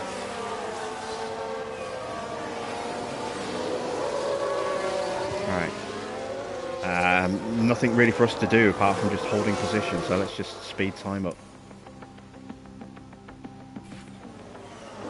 Oh no, Piastri spun. Please don't damage the car. Oh, his tyres are screwed. He's got a puncture, I think. That's a crash. Here's the replay. Now just focus on the damn it. HAAS. Oh man. Thank goodness nobody else was involved. That was a Got to big box him. crash. God damn it. He's screwed up that rear. Right. That's my best set of softs. I've lost a huge amount of time. I've just told him he's pitting. Box. Oh, this is a disaster. We're going to come out behind Bottas, behind Hamilton, behind Gasly, Alonso and Russell. We will come out ahead of Leclerc, but we're going to drop to 9th. We're going to have to push really hard for the last 11 laps on these soft tyres. What's my fuel like? I've got some fuel to play about with. I've got a full battery. I can guarantee that I'm going to get the fastest lap with these tyres, but... God damn it, Oscar, you weren't even pushing. You didn't check. I think it was on. I'm going to lose so much time here.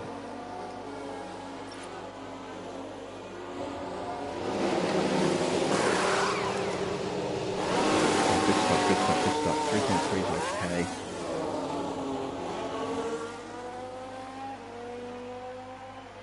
There's Russell. Can I get ahead of Russell? One less car to worry about. Come on. Come on. Get me ahead of Russell. Yes! Just keep pushing now. Alright, so that could have been worse. Could have been a lot worse. I've got to go full push now and just hope he doesn't do the same thing again. Oh, what a nightmare. He's young, he's a rookie, it's only his 4th race of his career. We will forgive these little indiscretions that he has every now and again, because he is such a talent and he's scoring such big points for us.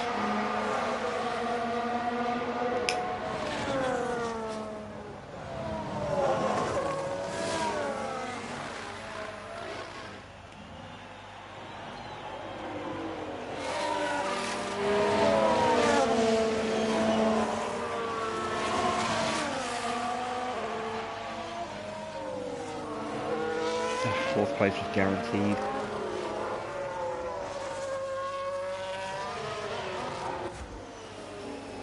Mixed it with a huge train of traffic. I think I can up his tyre pace a little bit. You can push. It's just not taking Yeah, place. copy. Oscar is flying right now. Already opened up a 5-second gap to Russell.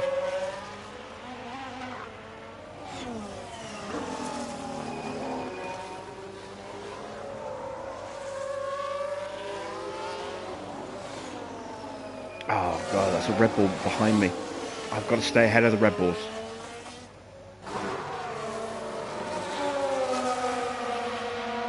I should do at this pace, assuming I can get past these guys in front quickly.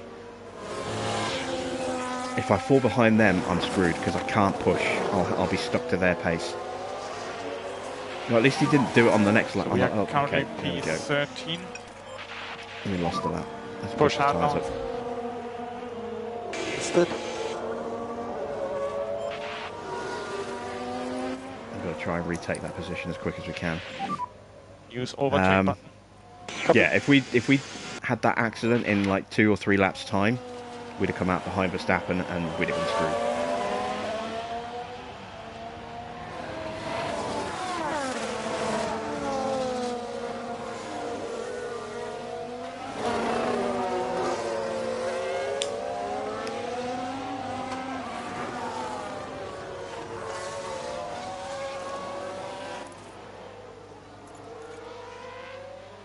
Minor suspension and chassis damage, can't do anything about that.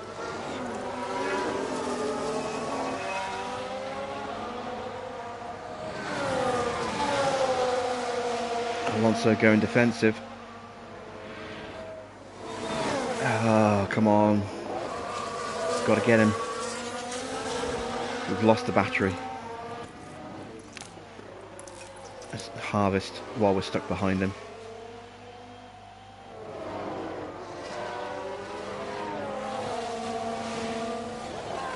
The Red Bulls are getting closer, come on. Make this overtake.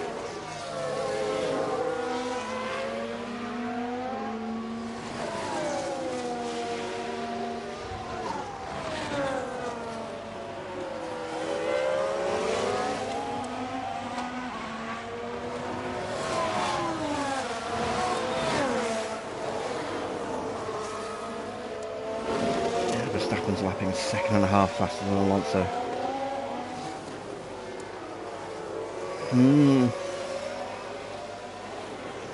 This is not good. This is really not good. How's Mick getting on? Oh, he's gone. Norris is gone. I think we can just about hang on to his DRS here, but Oscar needs battery to be able to get the overtake done.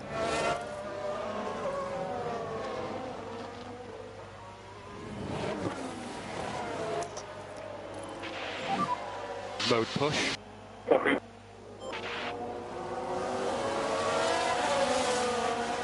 Alright, let's try and get Alonso here on the start-finish straight. We've got battery to push to get alongside. If we can get alongside into turn 1, we're going to make the move done. Go on, round the outside, son. No, Alonso covers that off. Damn it.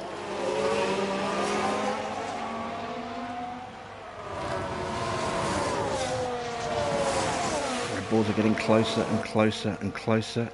I need to get past.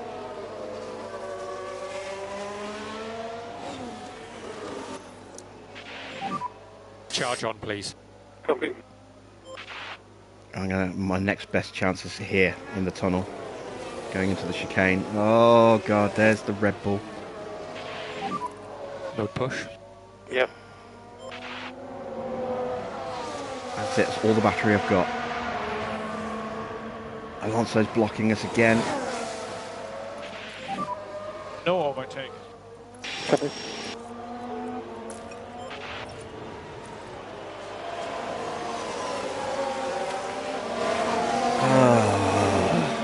Well, if the Yeah, Red Bull gets us, he's P40. also going to get Alonso and Gasly, but I don't know if he'll get Hamilton, so Copy. looks like the best we'll be able to get will be 6th, but a lap down. We were on the same lap. We were a safety car away from a chance at winning this race. We had 4th place in the bag, and now we're about to be lapped in 8th. And we cannot get past Alonso, who's being Alonso and holding back the cars in front. If Gasly wasn't there, this wouldn't be an issue. We'd have just sailed past him. But with Gasly there as well,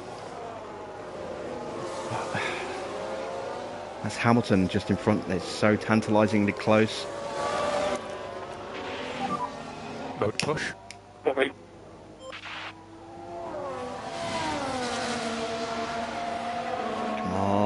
Come on, no. Remember, watch fuel.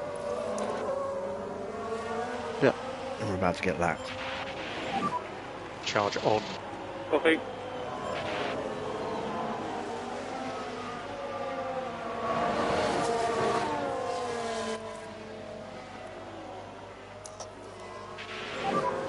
Mode push. Copy.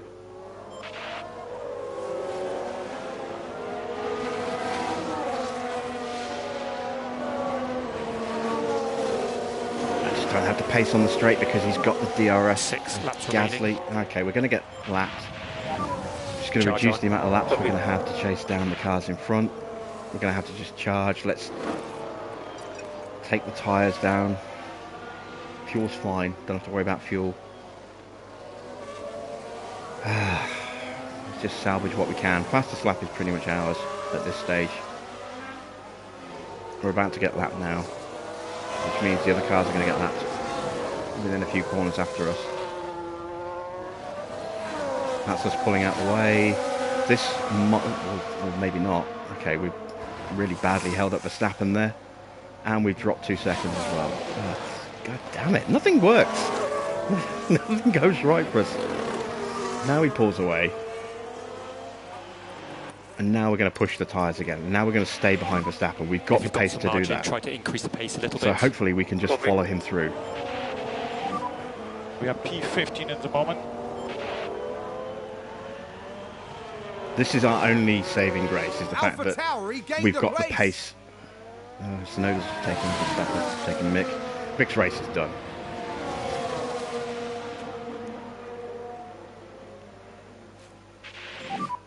Five laps remaining. And it looks like it was all for nothing as well. Right, we need Verstappen to get right onto the back of Alonso and Gasly, and then hopefully Hamilton as well. I'm charging my battery all the time. We've got 3 laps to go because we got lapped. So only 2 laps after this.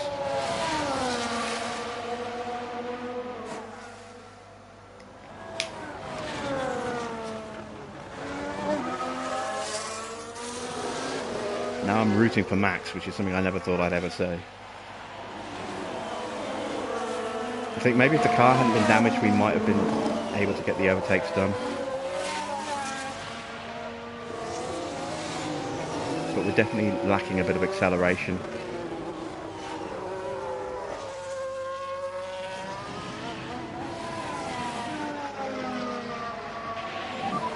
Four laps remaining.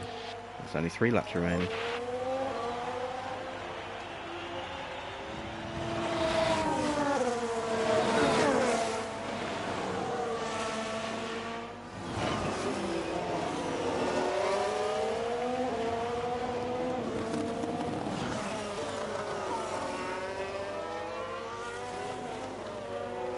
Alright, Max is about to get them.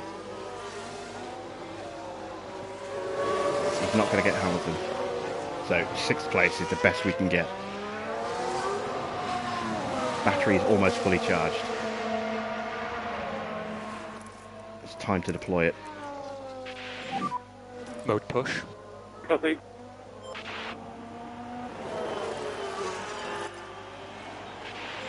And the tyres Push as as much well. as you can. Got to give everything now.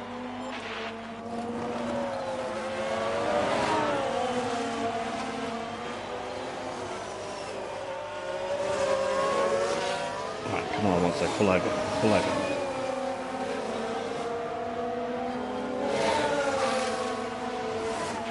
Oh, trying to overtake 3 laps Verstappen. remaining. 2 laps left. Right, let's turn the battery off.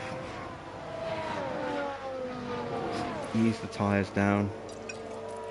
Let's not try and overtake Verstappen and slow him down. We need him on the back of these two in front. That was stupid. That was my own stupidity there that cost Max a bit of time. Right, this is the lap. Come on, you can do this. Copy. This is the moment where there goes Alonso. Can we follow him through? Oh, he pulled across on us.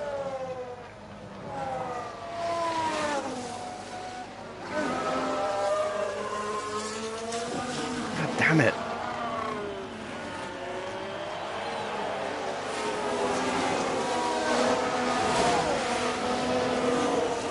Come on, Oscar.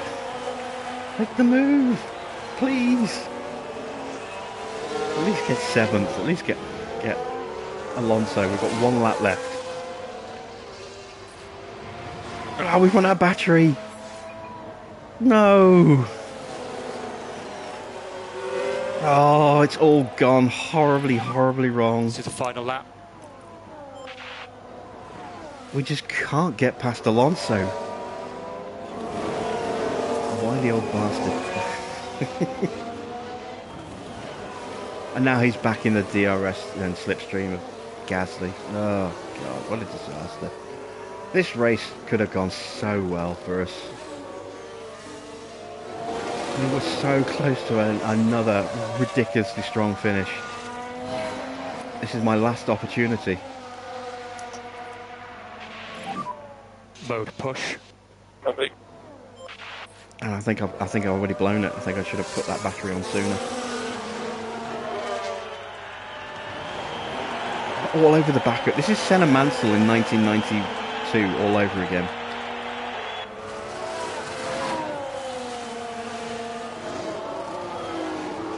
That's it. 8th place. What a letdown.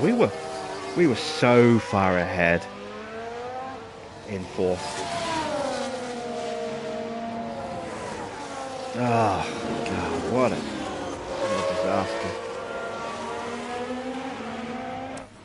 Max Verstappen Let's at least bring over the finish Mick home in line 15th and if we can. today's winner. Yes, alright. Oh. Just bad luck, just completely derailed our race there. At least we got the point for fastest lap, so we got the extra point, but we should have been looking at 13 points. 12 for 4th and a point for the fastest lap, but wasn't even pushing when he had the accident. Mick loses a place in the constructors to Gasly, who had a very strong finish. We stay where we are. We actually lose a point to Fernando. But in the constructors, we lose a point to Alpine, and we lose points to Alpha because Bottas had such a strong finish. We could have closed the gap on Alfa Romeo, but Mick's race just fell apart.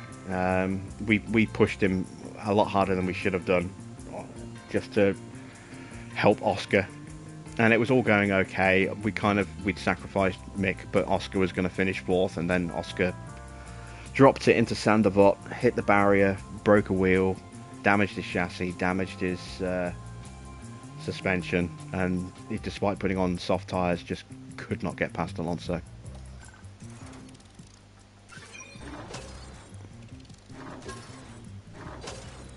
So, a development point for Mick is a small consolation for his race falling apart the way it did. Oscar gets another point bonus. We lost some money to the sponsors because of the guarantee I made where we would make the position gain, and we lost it. We lost it on both drivers. The finish position streak, we failed that. Finish position, we failed that.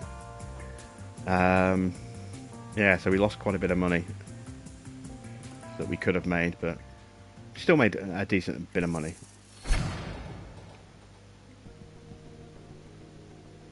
So the memorabilia room has been upgraded. That was done last time out in an attempt to boost the attractiveness of the team so we can try and steal Verstappen's race engineer. The defending of Mick could be improved. Yes, it could. Disappointed the team has performed below expectation. It's ridiculous that 8th place and fastest lap is below their expectations, but I think it's maybe because of Mick falling down the order. And the fact that we were doing so well for so long. We definitely had the right tactic in terms of pushing Oscar hard at the start to stay with the leaders. That was definitely the right thing to do. We probably should have done exactly the same with Mick as well. But we went long with Mick, and we should have had it the other way around. So everyone's talking about HAAS as they exceed everyone's expectations. Everyone except the board, apparently. Currently placing P5 in the constructors with 36 points. Memorabilia room is done. That's going to improve morale and team attractiveness. We've got 9.8 mil to spend. Boardroom is being upgraded. That'll cheer the board up. Hospitality is being upgraded. That'll improve the team attractiveness.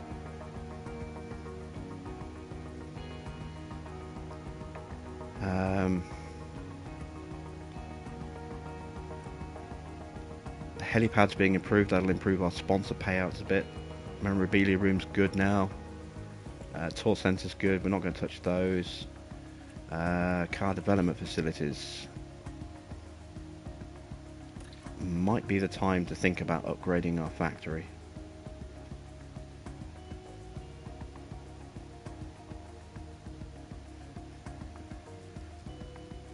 Boardroom members are never happy. Yeah, well, they've been delighted with us up until that race.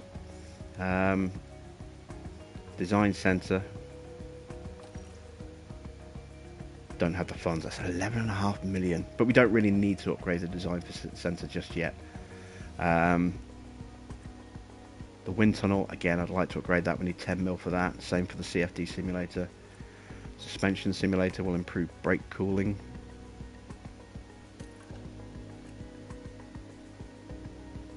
That's 7.5 million. And the car part test centre, 6.75. We are scouting new engineers. I don't know if I really want to go ahead and do anything with the finances just yet. We've got new parts coming soon as well, I believe. Let's check the warehouse. Gotta get to cars for that, haven't I? No, car part development, current projects. So we've got a new chassis design that'll be ready in 4 days.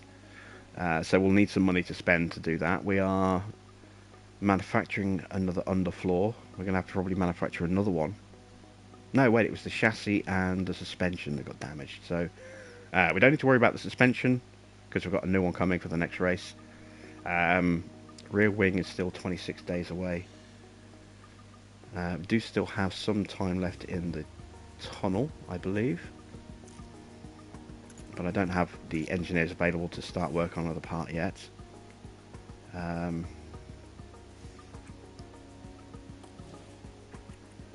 Let's go to the warehouse. Gonna need to get a new suspension because I've only got 2 left now. So let's manufacture just one, because I think I'm going to go for a new suspension design after, you know, the engineers finish the next project.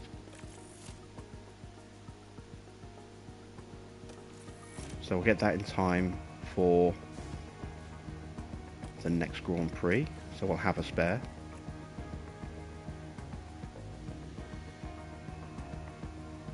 I could go with another one, but if I'm just about to, let's see.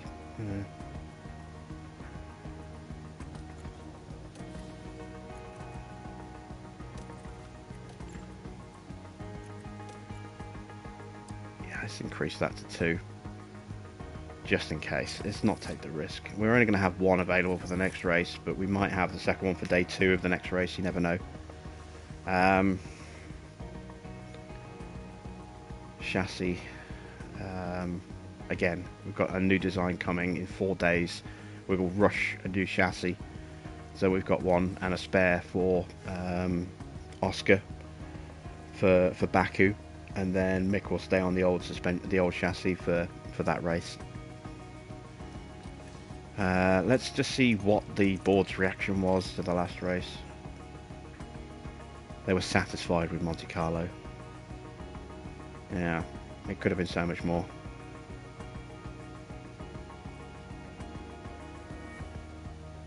Still chasing our first podium. It might happen this year if we get lucky, but the Ferraris and Red Bulls are so fast. They're so good at the moment that, you know, we're going to need to get them on tyre strategy at some point and just hope we can hold them back. Canada might be a race where we can get a podium, because we can run a one-stop well at Canada. We have got a point to spend on Mick. Let's have a look. What can we do that?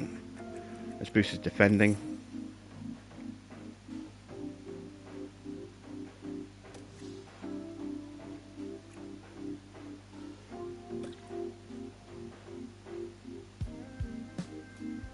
Still need to keep working on Oscar's smoothness to improve his tyre durability. He's getting there. How long till his next point?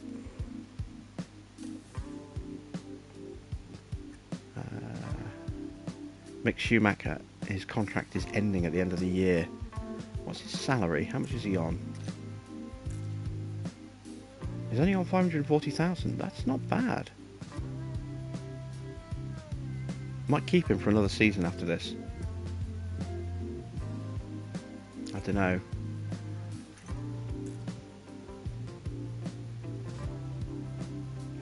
Might offer him a 1-year extension. We'll see. Oh, here we go.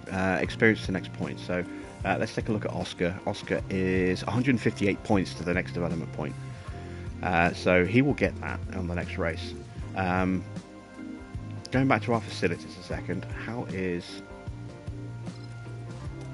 our race simulator? The upgrade is on the way.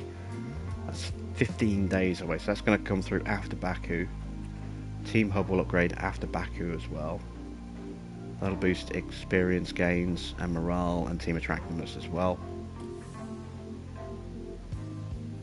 So, yeah, things are in the works. We're getting there slowly but surely. Let's check the calendar. When do our scouting reports come back?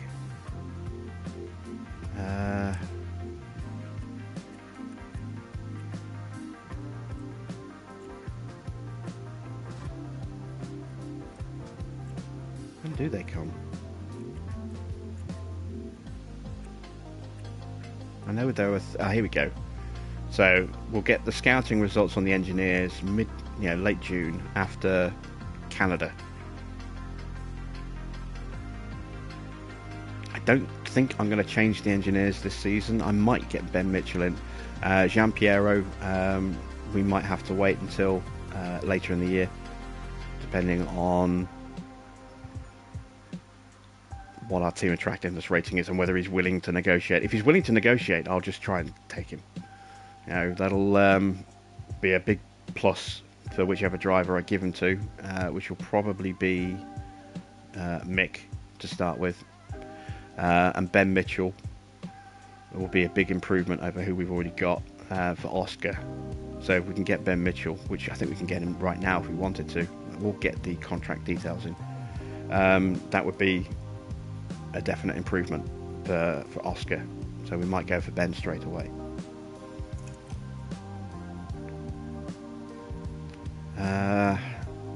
We've done that. Let's advance some time. New underfloor is done. Writing to let you know the board is satisfied with your recent work as team principal. They should be more than satisfied. They should be very happy. Letting you know our monthly finances are good. Yeah. Oh, we're up to 14 mil. Oh. Okay.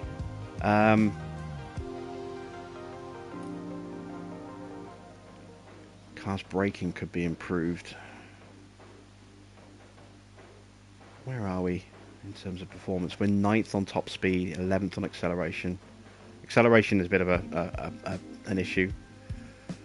Brake cooling isn't fantastic. High-speed cornering is really good. As you can see, that's the development we've been pushing the car towards, is really improving our high-speed and medium-speed cornering. So we're 7th and 3rd in cornering, and dirty air we're 5th and 9th, thanks to the changes that we've made to our setup with the new parts. The new rear wing is going to improve top speed, DRS delta. It's going to improve our high speeds as well, and medium speed cornering, I think. Again, low speed's going to get neglected a little bit.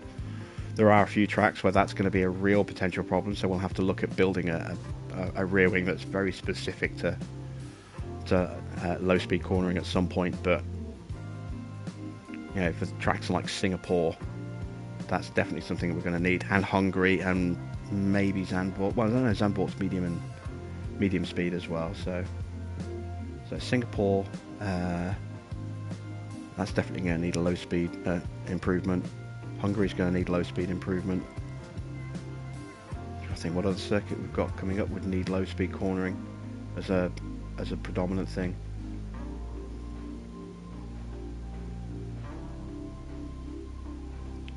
I can't think.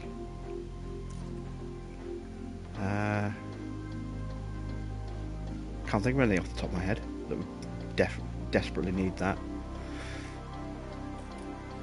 We are just a couple of days away from getting our next part finished. The helipad is done. So team attractiveness gets that boost, as do our sponsor payouts. That's good. Engineers have completed the chassis design. It's now ready to be manufactured. Here we go. This is what I've been waiting for. Front wing low stock. I've got one on the way, I believe.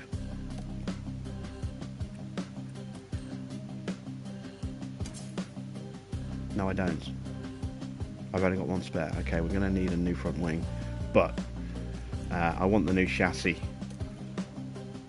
done first, because you can see there, that's a big improvement across the board. You know, just minor incremental changes here and there, but it improves our high speed, medium speed, low speed, top speed. Our acceleration gets a tiny little increase in G-force quality.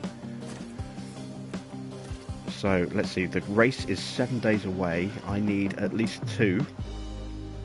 Normal is going to get them in 19 days. That's too quick, too slow. I'm going to have to rush 2, so I've got a spare. I'm gonna emergency 1, so I get it right now.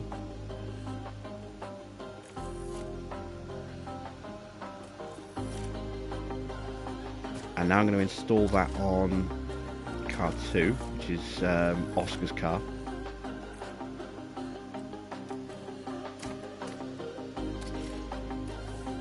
Put the old chassis back on Mick's car. And now we are going to rush manufacture 1. We'll get that in 6 days, so we'll have the spare for the Grand Prix in case Oscar yeets his car into the wall again. And then after the Grand Prix, we'll manufacture 2 more, so that we've got those for Mick. If I'm actually thinking about it, Canada is only a week afterwards, isn't it? I think Canada's only a week behind. Yeah, Canada's the following weekend, so we're going to have to rush 3 so that we've got, or at the very least rush 2. Oh, we've got some points for our staff as well. I keep forgetting to check those guys. Right, back to the car parts warehouse. Chassis. I'm going to have to go to current project. I was right the first time. Car parts development, current projects. Chassis manufacturing. Let's up that to 3 parts. That'll be 3 parts in 18 days. So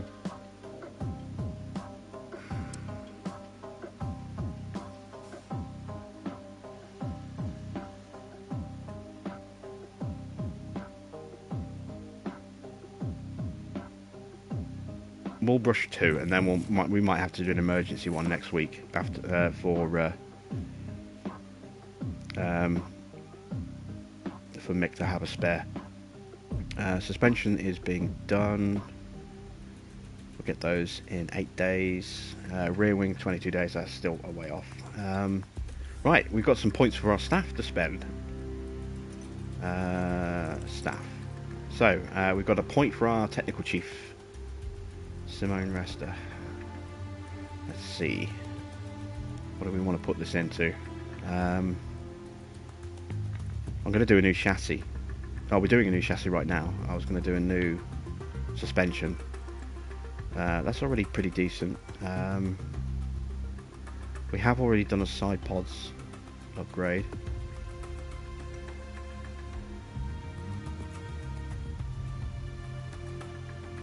At some point we're going to probably do another chassis in the season, so we'll upgrade that.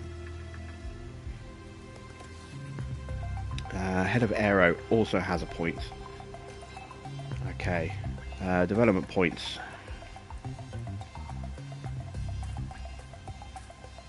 We want to improve low speed downforce, or high speed downforce. Oh, we're pretty good for high speed downforce.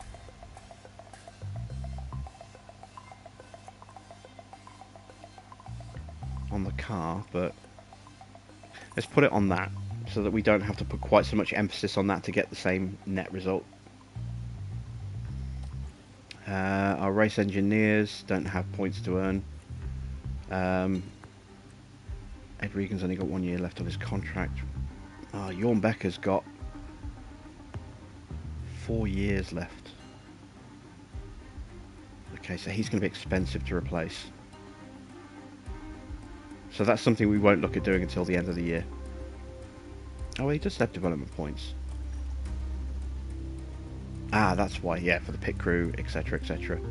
I do need to improve pit crew management for Oscar. The affinity is okay, it's 8 weeks, it's not too bad. It'd be nicer to get that a little bit higher. Engineering team, we can't do anything with that. Oh, can we design a new part now? Now that we've finished the... I think we can.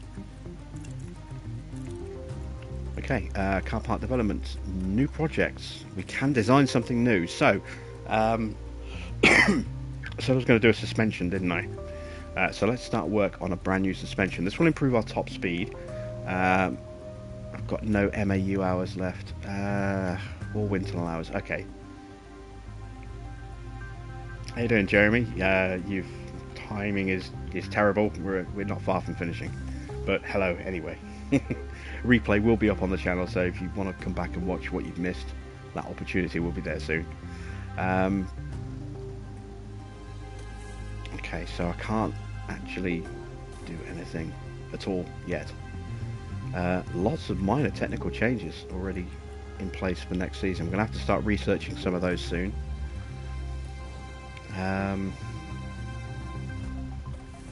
When does this testing period end, I wonder? Know about that, that's not an issue. Boardroom's been improved and fully refurbished. Cheer them up. Race confidence gain will go up by 10%. That'll help us. Manufacturing is done, and we are now ready for Baku. So that is it. That is the end of today's run. Am I a big F1 fan? Yes, I am a big F1 fan. I've been watching since the late 80s. So yeah, about 35 years or so I've been watching.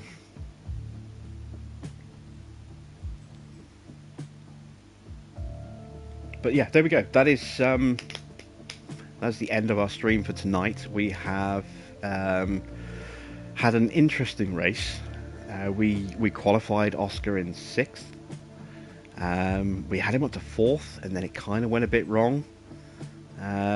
We sacrificed Mick to get Oscar in that position, and then Mick's race fell apart because he had nothing left at the end. I still don't know what happened to Mick's pace. Mick had good... I mean, we were kind of pushing Mick a bit early on, but even so, I don't understand why his pace just fell away. The only thing I can think of is maybe that the engine started losing some power from wear. That's the only thing I can think of. But, tactically, with Oscar, we got it very right. We just got unlucky. Tactically, with Mick, we got it pretty much the opposite. We got it wrong, and it looked better than it was for a long period of time. We might have been better to just double stop Mick and just push him hard, and instead of trying to stretch that one stop and losing all that time as a result. Hindsight is a wonderful thing, but we will be back again tomorrow for race number 8, which will be Baku. So I look forward to seeing you all again tomorrow about the same sort of time, around somewhere between 10 and 11 PM UK time. Don't forget you can ring the bell on the channel to be notified when I do go live. If you've enjoyed the video, a thumbs up would be appreciated, but don't feel obliged. If you're not a sub and you want to keep up to date with the channel, obviously make sure you do subscribe. I'm going to keep this going over many seasons, this game, because I am absolutely loving it so far. It's not without its flaws. We've seen some interesting bugs today. But I'm having so much fun with the game. Being a massive F1 fan and being a fan of this type of game, it's the perfect marriage. And even though the game needs some work, I'm still having a ton of fun with it. Yeah, I'll keep this going for multiple seasons, and we might even do multiple careers as well. I might do a couple of races each week with one team, and a couple of races on other days in the week with a different team. Let me know in the comments if that is something you are interested in. I will probably throw a poll up on the channel at some point as well. Maybe we can co-op to different season. Maybe I can do my Williams file from season 2, because I'm a little bit further ahead on my Williams file. So something to think about there. But mouth's gone. Nevertheless, that's what I was trying to say. I will be back tomorrow between around 10:30ish, probably more likely, in the evening UK time. That's 5 PM, 5:30 PM Eastern if you're in the States. If not, check your time zones to figure out exactly when that's going to be. So until then, thanks for all watching, and I will see you tomorrow.